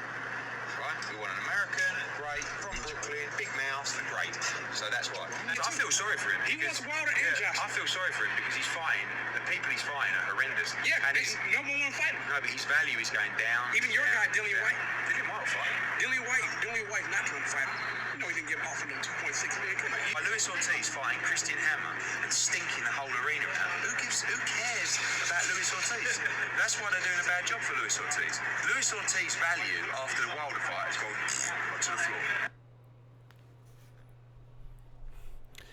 That was last week, people. He said Luis Ortiz's value after the Wilder fight has gone. Who cares about Luis Ortiz? That's literally what he said last week at the Lomachenko-Corolla fight. He said that Joshua making his bust through in America, he said he presented Madison Square Garden and DAZN with Gerald Big Baby Miller or Luis Ortiz. That's what he just said. He said, who would you rather have? And they both picked Gerald Miller. And then he said the reasons that they allegedly gave. So, don't expect Luis Ortiz to save the day. Eddie Hearn was making, rude comments about him. And he just told you DAZN picked against him. This is DAZN's issue. Yeah, they know. Okay, again, nobody could control a failed drug test by that was a decision made by Gerald Miller, or he's gonna have to come clean or explain what happened or whatever. But he just said on tape, you guys seen it, that we presented to DAZN in Madison Square Garden the two names that Joshua was gonna fight next: Luis Ortiz or Gerald Big Baby Miller. Who would you rather have? And they made the decision. So he very well threw DAZN in Madison Square Garden under the bus because he just said that last week. So DAZN made their choice. They picked Miller, according to him, on tape. They picked Miller. You got to live and die by your choice. And now that that's not going on, you got to go to plan B. Reach out to Luis Ortiz. If he wants to take it, if he likes the deal, then he'll take it. If not, then you have to go to the next order of business. There is no way old media is finna flip this on Luis Ortiz, though, because he just told you on tape that, he just told you on tape that they picked against Luis Ortiz. So I don't think he was even necessarily being honest with that. I think because of that was Cali Enigma in Town Business. I think because Cali Enigma was drilling him about fighting Luis Ortiz, and he just said that on the spot. It's crazy what a week does, because he said it before. He said it just in enough time before anyone knew what was happening with the Miller situation. Said that thinking he had an event and think it was sold up, and it's looking like karma. He just threw DAZN on the bus and Madison Square Garden. He said we presented Miller versus Luis Ortiz to challenge Joshua in America. And we said, who would you rather have? And he blamed it on he blamed Miller being selected on Madison Square Garden and DAZN. So once again, this is their decision. They got to ride this one out. This is not Al Heyman's fault. It's not Luis Ortiz's fault. Adam Kanowski, Bob Arum, Tyson Fury, Wilder. Is none of that. It's nobody's fault. He just told you on tape. And see, this is the beautiful thing about new media. I have all day to do this. I have no kids. I could do this when I want. I could record when I want. That's why I told you this is going to be a bad year for old media, because I set aside time to do this. These dudes can't compete. I'm telling you, they can't compete. Old media can't compete. They got jobs and shit and kids and different things. Not making no money on this. Getting discouraged. Constantly being wrong. They can't compete with us. Real Brother 32, I'm working hard so I can be a baller one day like you and Ego. Just work hard and, map it out and have a good game plan.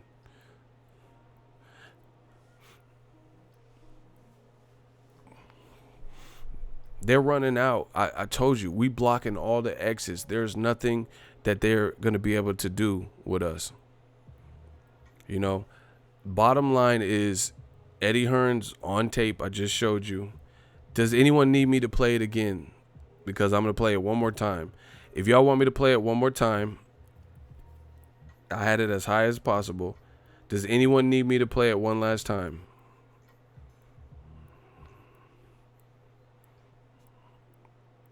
Going once. Going to. Okay, someone wants to play it again. All right. Let me cut the background music so you guys can hear. I'm playing it one last time for the people who maybe just joined. When we had a choice to fight in America, there were two options for us: Jarrell Miller and Louis. Keep in mind, this was filmed April 11th, 2019. He said, when we had the choice to fight in America, we presented Madison Square Garden and DAZN with the two names that we wanted to introduce Joshua to the American audience with: Luis Ortiz and Gerald Miller. And he says on tape that they chose Gerald Miller, and then he gives the reasons why. When we had a choice to fight in America, there were two options for us: Jarrell Miller and Luis Ortiz. We went to Madison Square Garden, we went to DAZN, and we said, who would you rather? They say Jarrell Miller. Right? We want an American, great, from Brooklyn, big mouth, great. So that's why. I feel sorry for him. He wants Wilder and Joshua. I feel sorry for him because he's fighting. The people he's fighting are horrendous. Yeah, and he's number one fighter. No, but his value is going down. Even your guy, Dillian Whyte. Dillian Whyte will fight. Dillian Whyte not going to fight him. You know he didn't get offered no 2.6 million. Come on. Luis Ortiz fighting Christian Hammer and stinking the whole arena out. Who cares about Luis Ortiz? That's why they're doing a bad job for Luis Ortiz. Luis Ortiz's value after the Wilder fight has gone to the floor. Okay, you guys heard it. He said Luis Ortiz this is last week, people. Last week. This is last week. There's nothing the old media can say. Last week he said that. And he was bad-mouthing Luis Ortiz. Cali Enigma was getting in that ass and saying, hey, he fighting the people he has to fight because no one wants to fight him. And he was like, no, Joe Joyce will fight him. He's a young prospect. Joe Joyce is 33. How's a young prospect? And he's been with 3 trainers in 18 months. He just left Abel Sanchez. You know, you talking about he's a young prospect. It's not young. You know, for boxing's sake. You know, that's not a young prospect. Teofimo is a young prospect. You know, and he said his value has gone down since the Wilder fight. His value after the Wilder fight was here, but since it's gone, and they're mismanaging him. Why do you think Al Heyman is going to even want to give you Luis Ortiz? Just with that being said, he says that's why they're doing a bad job with Luis Ortiz. And his profile is like this, and it went down. So once again, new media, we always prevail. This is who DAZN put in charge. You know, one of the people they put in charge, one of the really the first introduction to their boxing brand. And, you know, and it's no mystery why some of these guys aren't being offered up or probably won't end up fighting Anthony Joshua. You get what I'm saying? It's just like, why do you think Deontay Wilder met up with John Skipper and DAZN and said, I don't want Eddie Hearn. He can't be there. Why? Why did he do that? Why did Eddie Hearn and his team, Shelly Finkel and all them, meet up with John Skipper and DAZN to hear them out and say Eddie Hearn can't be there? You know? So you gotta keep your man on the leash if he's rubbing people the wrong way to the point where Golden Boy, when they brought Canelo, they didn't have Eddie Hearns in there. I think Triple G might have been the only big guy where his name was, you know, Eddie Hearn was even allowed in there to discuss the business. You know,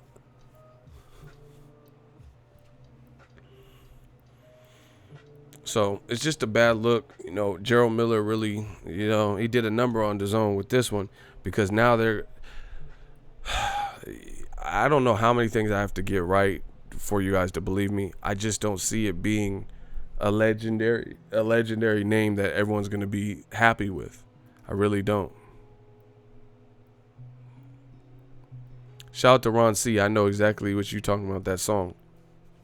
He said, Fabulous said, niggas burn a bridge and expect you to send a boat. Oh my gosh. Fab had bars. That's true. They burn a bridge and expect you to send a boat. That's what I'm saying. You think you just talk greasy about people and his profile's here and it went down. You know, he did the same thing with Wilder. Oh, yeah, Wilder, Joshua's here. He's going to fight Povetkin. He's going here. Wilder's next appointment, Joshua's here, and he's going to go. You're doing all this stuff, all right, these antics. And then when you need allies and you need someone to help you, you know, it'd be nice to have someone bail you out in a situation like this because, you know, DAZN has to be looking at Eddie Hearns crazy in them offices, you know, crazy. Like, how come the best talent we have here that wasn't with us previously, we had to facilitate that? Canelo, Golden Boy brought us, and Eddie Hearn wasn't in there.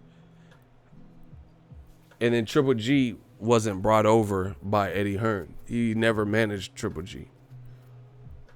The only person of note that Eddie Hearn brought over was Anthony Joshua, and he already had Anthony Joshua. And guess what? Anthony Joshua is not even a permanent fixture on DAZN. He don't have no contract like that with them. He said Eddie is an arrogant prick. See, this is what I'm talking about.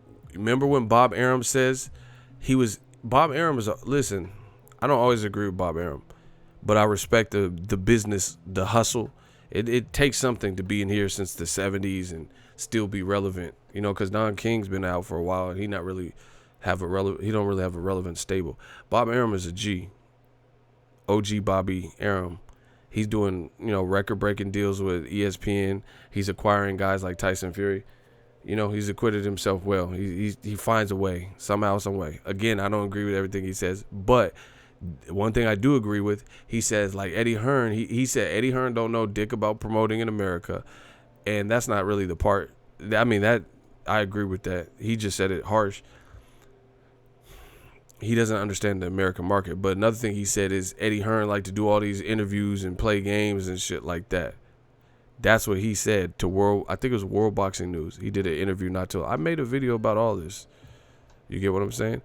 And he liked to be in front of the camera and stuff and doing all this, and like he wants to be the star, but you got to make sure square business is handled first, because you like the Fab lyric, you burning bridges and expecting people to send you a boat.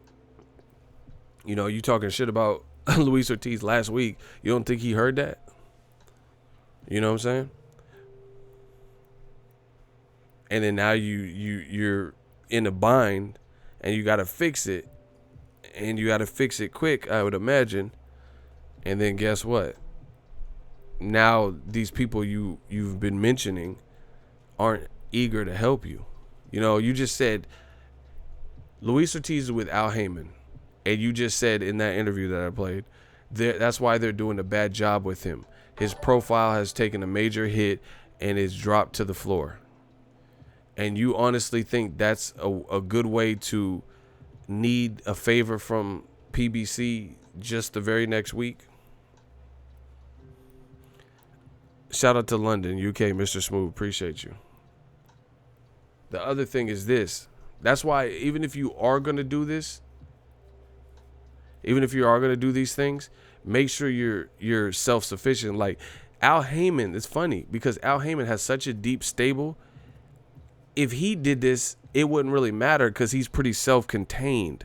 His company is pretty self-contained. He might not have every division, like the middleweight division DAZN has, but he has enough people in enough divisions where he could actually get away with this because his stable's so big. You know what I'm saying? He could talk crazy about people, but he's not even doing that. But Eddie don't even have a big American stable trying to make noise in America, and he's rubbing people the wrong way. He's making these comments. And he's like almost like gloating about it. Like I said, playing this cat and mouse game. Like oh yeah, I'm the villain. Oh, everybody hates me. Doing these hour-and-a-half long UK interviews. But it's not getting you nowhere in America. It's not being received the same way. You know what I'm saying? The UK is a different, that British humor, we don't get it. You know, that's not what we check it for. We want good boxing, good programming. And to me, Eddie Hearn is making it worse with the antics. But like I said, to each his own. He can keep doing what he's doing. He's going to keep being in these binds. And new media is here. Shout out to Grand Rapids, Michigan, home of Floyd Mayweather. You know, and it's these decisions with DAZN are not, I'm not understanding a lot of them. I'm not understanding a lot of them.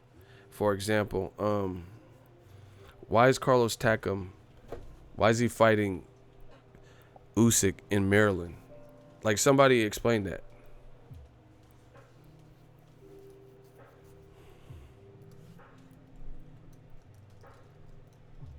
Why is Carlos Takam, like, that doesn't seem like a U.S. fight at all in general, but it doesn't seem like a Maryland fight. So maybe they know about some deep-rooted.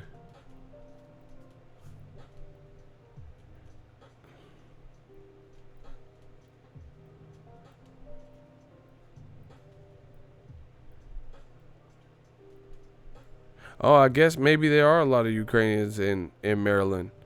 I don't know. I just typed in Maryland, Ukrainian, and it said history of Ukrainians in Baltimore.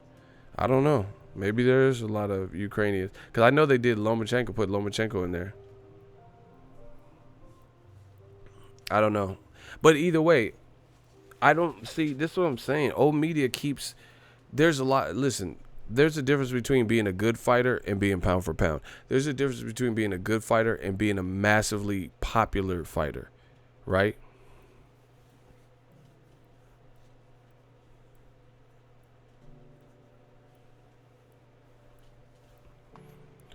There's a lot, like Usyk is a real good fighter, but they're making it like he's a star. Like in America, I don't think he ain't fought in America in like 4 years because he was in the World Boxing Super Series, beating people up in their backyards across the world, Germany, Russia, and shit like that, fighting Mirat Gassiev. He's picking the MGM Harbor or whatever. I guess there might be a lot of Ukrainians there from what I just Googled it. So maybe that's why they put that Lomachenko card there. And Usyk was on it. So I don't know, maybe. But either way, that was Lomachenko with Vodstick with Usyk. They would just be coming out for Usyk and whatever else they could put together. Humberto Soto versus, Papa Smurf or whatever. So I don't know. We'll see how it plays out. We'll see how it plays out. But it just seems like a weird fight in general, but I don't know. It just doesn't seem, I don't know. I get it. He has to move up to the heavyweight. I really feel like I could see that fight happening in the UK more than I could see it happening in the USA. I don't know. He said they got the complexion for the protection. It's crazy. Crazy. But we'll see. We'll see how it all plays out.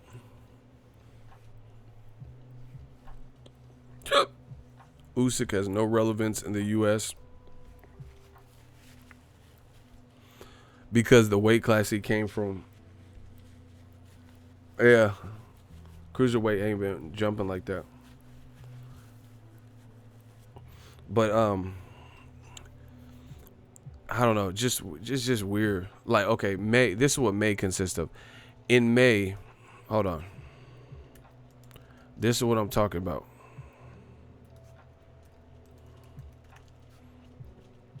All right.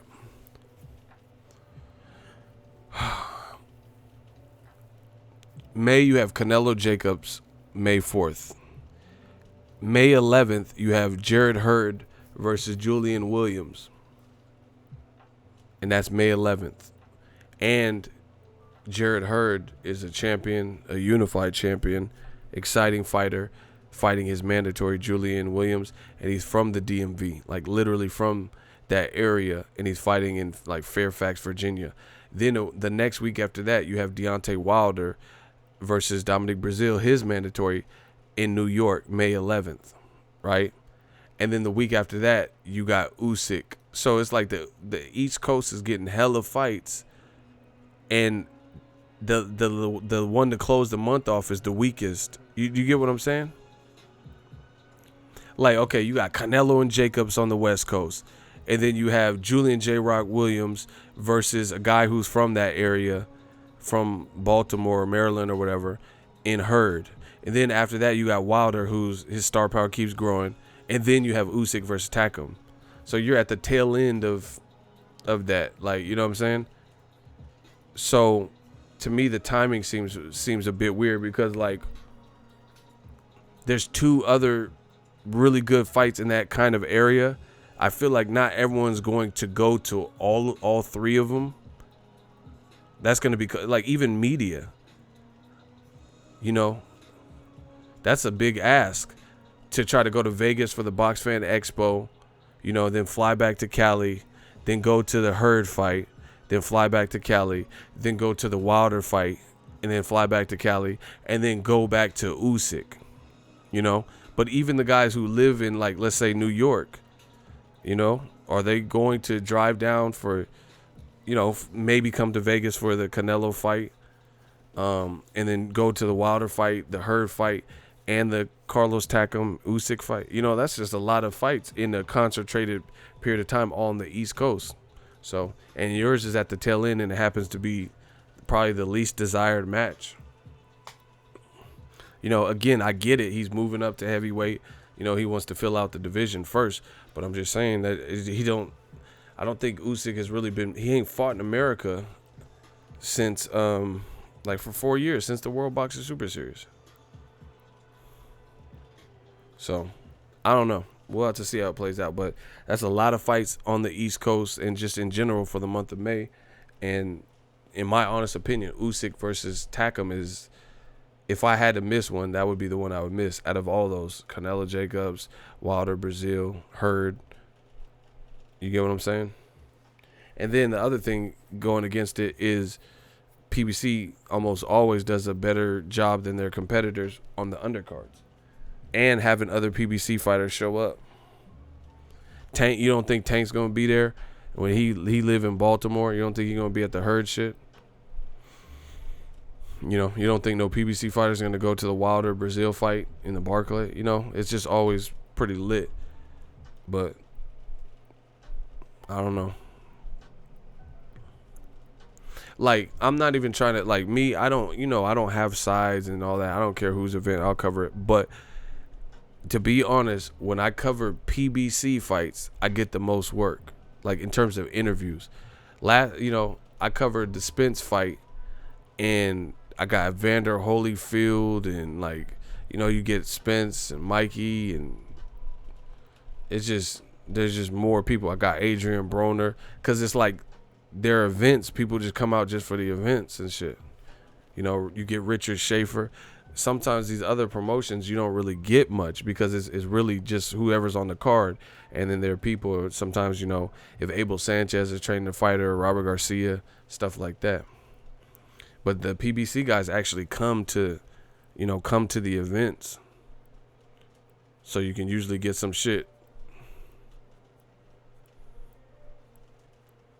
Like, PBC does the better job of stacking the card. Like, I heard they're trying to put Gary Russell on the Wilder card.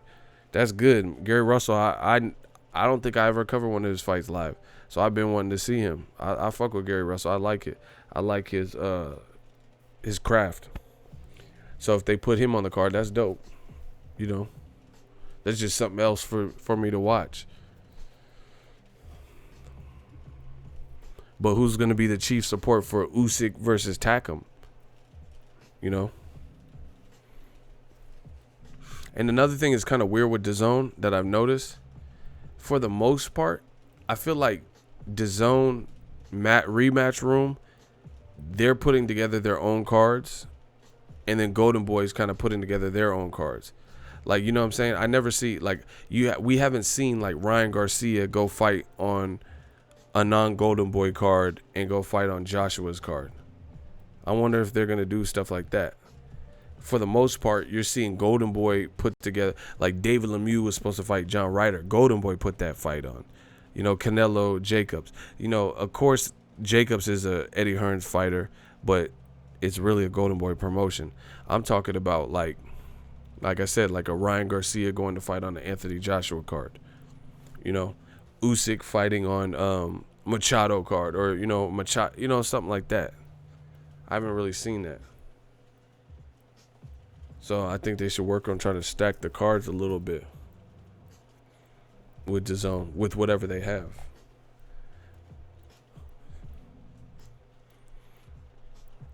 And, like, to be honest, DAZN, it seems like I'm not even trying to be funny, but at this point, as they build up the roster or whatever they're doing, they have fights as main events that would really be a PBC undercard at best. You know what I'm saying? Like, Ryan Garcia had his own date versus in a 2-round fight, a fight that lasts 2 rounds against Jose Lopez, who was coming off a knockout loss. That was like its own event. You don't really see that with PBC typically. I mean, I guess they got some smaller cards that are just smaller like that, but not with their star. You know what I'm saying? Like, they would not give, like, F.A. Ajagba his own card really right now. Do you feel what I'm saying? Like, Ryan Garcia just had his own card. You don't really see, until they build him up to a certain level, you don't really see Adam Kanowski being the main event right now. F.A. Ajagba or something like that.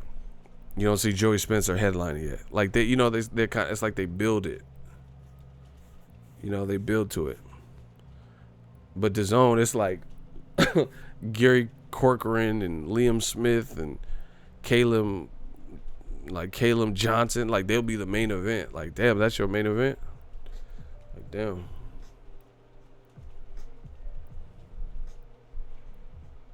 He said Maidana in wait right now for Joshua. Hey, get out of here. We'll have to see who Joshua fights. I said what I needed to say. Stay tuned to the channel. He said Oprah Winfrey star. You get a card. You get a card. Everyone gets a card. Hey, you're out of pocket. That's funny. Make sure you guys smash the like button. We working. Yeah, it seems weird. Like, you know, like not all this stuff. Like Liam Smith versus Sam Egington. That ain't really a main event to me. Like, even for UK standards. Like, before it'd be like, you know, a guy like Amir Khan or Kell Brook or something doing the main event. But, like, it's not like So, basically, what I'm saying is this. You know how DAZN came in and say 100 nights, 100 fights and all this shit? It's like they're just trying to fulfill a quota. That's the thing. They need to handcraft these cards. You get what I'm saying? They need to handcraft these cards a bit more. Because it doesn't seem like, I don't know.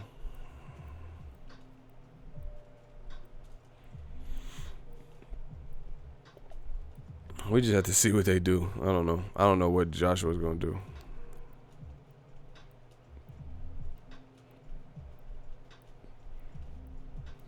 The downside, too, is if Joshua fights like Michael Hunter, it sucks because Gerald Miller, his failed test messed this up. And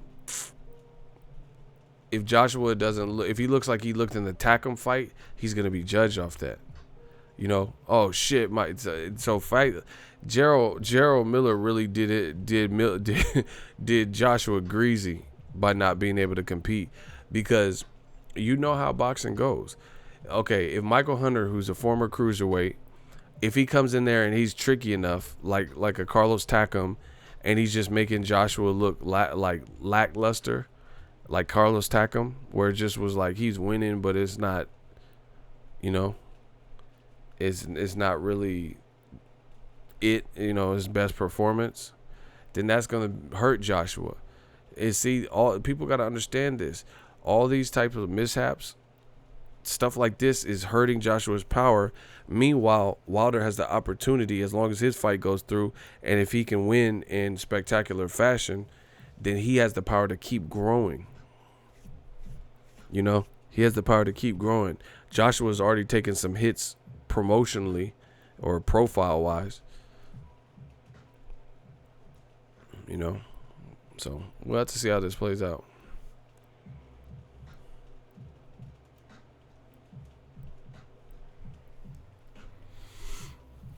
It's getting crazy. This game is getting crazy. But yeah, that's what I wanted to talk about. Luis Ortiz, do your thing, bro. And like Steven Espinoza says, you don't know what they have planned. Like, they could be already have Luis Ortiz on a card. You know what I'm saying? They could already have him set up for a fight, and we just don't know about it. You can't just do that. Oh yeah, he's ducking. Get the fuck out of here. So Joshua was on Matchroom. Luis Ortiz was on Matchroom. I wanted to see the fight. I pushed for the fight when Luis Ortiz was the mandatory. Y'all motherfuckers didn't. And then now Luis Ortiz is ducking. But then, like I said, that logic doesn't even make sense, because Luis Ortiz could have gotten the fight over Gerald Miller, and that would have been perfectly justifiable. And if y'all want me to kill him, let me know. If y'all want me to kill him, I forgot to, it slipped my mind. I'm killing old media so bad, it slipped my mind. If y'all want me to kill him again, just get it. Can I get a hell yeah? I forgot. I gotta show y'all something.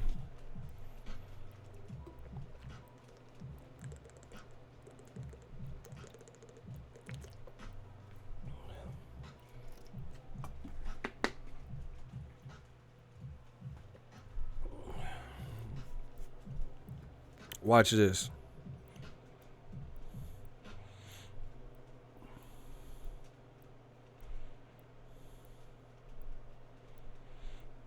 Eddie Hearn just did an interview with IFL TV.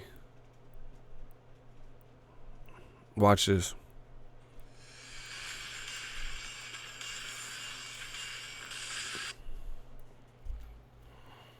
Fight. Anthony will fight anybody you are about to say. He won't. So I'm asking you what the likely chances of I don't that know. fight. I mean, Luis Ortiz. Love that fight. Love that fight. Is that top of the list? That is an ideal scenario. That is a big fight. I know his team spoke to my feeling from them was he won't be ready. I disagree with them, but that's a. I mean, there's the argument is that's a better fight or a tougher fight than Jarrell Miller. Some might say. Okay, he just said, would you fight Luis Ortiz? Damage control like a motherfucker. He said, love that fight. Love it. Love it. Yeah, I love it. Oh, yeah, it's great. Oh, it's great. Then you heard what he said? He said people would even argue that Luis Ortiz is a better fight than Gerald Big Baby Miller. He just said that on camera. He just said on camera that some would even make the argument that a Luis Ortiz fight is better than the original opponent.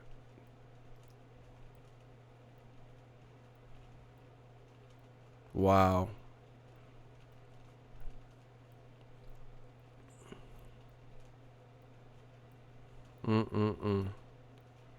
So that lets me know right then and there that you knew all along Luis Ortiz was dangerous. You knew he was dangerous because you just said the argument could be that Luis Ortiz is more dangerous and a better fight than Gerald Miller. But you still pushed Gerald Miller through. And then you did another interview last week and said MSG and DAZN picked Gerald Miller. So even though you guys knew Luis Ortiz was a better fight, and some could argue that, they still wanted him to fight Gerald Miller instead. What does that tell you? Okay. What does that tell you? All of them. I mean, there's the argument is that's a better fight or a tougher fight than Jarrell Miller. Some might say. He said the argument is that Luis Ortiz is a tougher fight than Gerald Miller. So you're under stress, and you just spilled the beans yet again. Now you're on tape admitting that a lot of people would make the argument that Luis Ortiz is a tougher fight. So you basically just, in layman's terms, told the whole world that you chose initially the guy that you knew wasn't the tougher fight. If you reverse engineer that statement, that's basically what you said.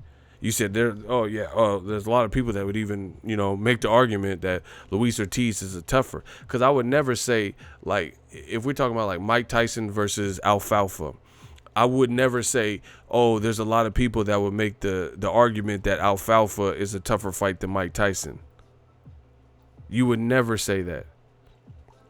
There's nobody that would make that argument that, fighting Screech is a tougher fight than fighting Deontay Wilder. So the fact that you just said that, to me, is a confession. Like Usher, that's a confession. And that's what happens when people get stressed out and they're under the gun. They reveal too much. He just said a lot of people would make the argument that Luis Ortiz is a better, tougher, more dangerous fight than Gerald Miller. So why didn't you fight Luis Ortiz to begin with? Once again, I'm blocking all the exits. Old media trying to spin this and blame Luis Ortiz. I just showed you 2 pieces of evidence that clear Luis Ortiz's name. The first one was last week at Lomachenko Corolla fight, where Eddie Hearn was talking to Cali Enigma and Town Business, and he's on tape saying he presented for Joshua's American debut, Joshua versus Luis Ortiz, or Joshua versus Gerald Miller, to DAZN, the company that's hosting the fight, and MSG, Madison Square Garden. And they picked Miller. They said, yeah, he's a trash talker. He's from New York. He's from Brooklyn. We love it. Great. Now, Exhibit A and Exhibit B, he just told you that people would make the argument that Luis Ortiz, King Kong Ortiz, is a better. He said better, then he tried to correct it. Once again, let me play it again. That's a fight. I know his team spoke to my feeling from them was he won't be ready. I disagree with them, but that's a. I mean, there's the argument is that's a better fight or a tougher fight than Jarrell Miller. Some might say. All of them. Because he put out. So he just be saying whatever, bro. I think he's just whatever he feels at that time. You know, complexion for the protection. You just say whatever. So he says there's people that would argue that this is a better fight or a tougher fight. You wouldn't say that. Ain't nobody. That's like saying ain't nobody saying that, making the argument that Steve Rolls is a better opponent for Triple G than Demetrius Andrade. Nobody's making the argument that Steve Rolls, who hasn't fought in a 12-rounder in his professional career in 7 years, he hasn't fought in a 12-rounder. There's no one making the argument that Triple G versus Steve Rolls is a better fight than Triple G versus Jamal Charlo. Nobody's saying that. So why would Eddie Hearn say that about Luis Ortiz and Miller? Because, like I told you, he's selling the product and he's lying and he's telling you half truth in different interviews. And then sometimes you get the real truth. He just told you Luis Ortiz is basically better and a tougher fight. And then he blamed some people for saying this. Not some people. I think most people would probably said, you know, at their best with the full camp, Luis Ortiz is probably a tougher fight. Southpaw, bounces on his toes, crazy amateur experience. Jarrell Miller, he's good, you know, but he hasn't been fighting the likes of a Wilder or Brian Jennings like Luis Ortiz had, or Tony Thompson. You know, he hadn't really got those types of names. Tony Thompson at least fought Klitschko and knocked out David Price twice. You know what I'm saying? What did Dog Bandinu do that Tony Thompson even did? So, experience-wise, that's definitely Luis Ortiz. Jarrell Miller was a kickboxer first before he got into boxing, and then he kind of got into boxing. So, you made the fight that you felt was easier.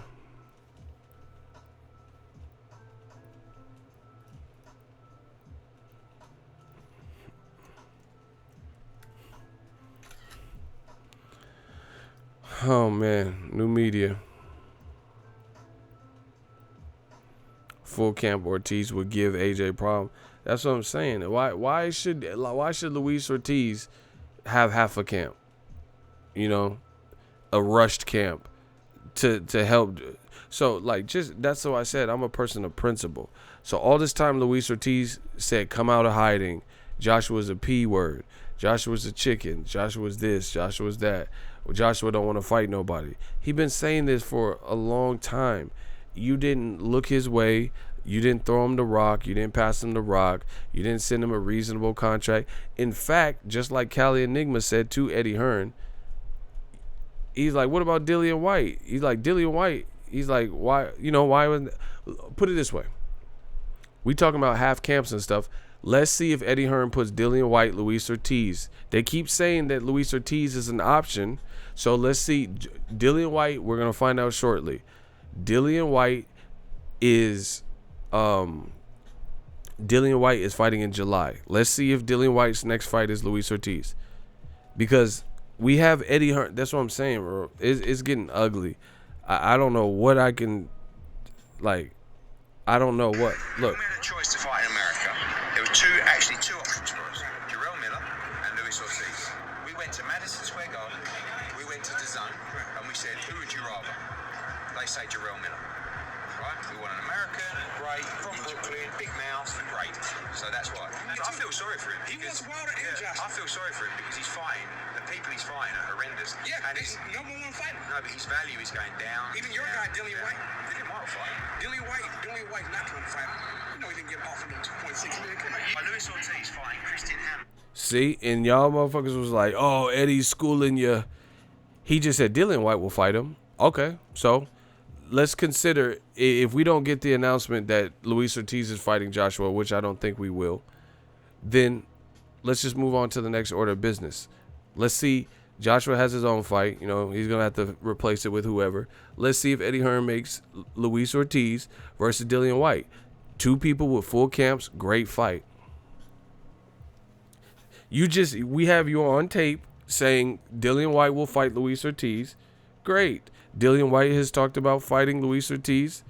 Luis Ortiz, you know, you wanted to offer him so much money for AJ, so offer him, you know, a portion of that for a Dillian Whyte fight. And then maybe the winner of that fight AJ next, if you can't get the Wilder fight.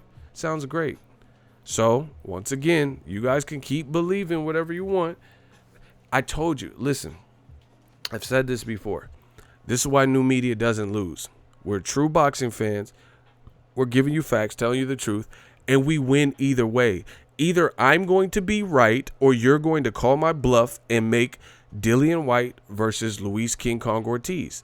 And if you do that, great, because that's what I wanted to begin with. So it doesn't matter. It doesn't matter. Any way you do this, I live like a king and I live like a god. Either way, no matter which way it goes. Because I'm either getting what the fans want and what I want as a fan, or I'm going to be proven right. So we'll see. If I'm wrong and Dillian Whyte that fight is made by Eddie Hearn with Luis Ortiz next. Dillian Whyte's fighting in like July. And we just know that Dillian Whyte did an interview saying he was upset that Manuel Charr didn't want no work and didn't want to fight him. Okay, cool. Manuel Charr's out. Let's see if you fight Luis Ortiz. Eddie Hearn is on tape saying that he'll fight him. Get it done. He's the promoter. Make it happen. You try to offer all this money for Joshua, not enough time to prepare? Okay, that's enough time for him to prepare. That's enough time for him to prepare. 2 full camps, Dillian Whyte full camp, Luis Ortiz. On that note, we'll see who Joshua fights next, and we'll see who Dillian Whyte fights next. Per Eddie Hearn. He's the promoter. Let's see what he can come up with. Thank you guys for watching my show. Appreciate you. We'll be back with some more heat. We will see who AJ fights next. We'll see if it's Luis Ortiz. I don't think so, but, you know, we'll see who it is. And, you know, we could talk about the fight once that's announced.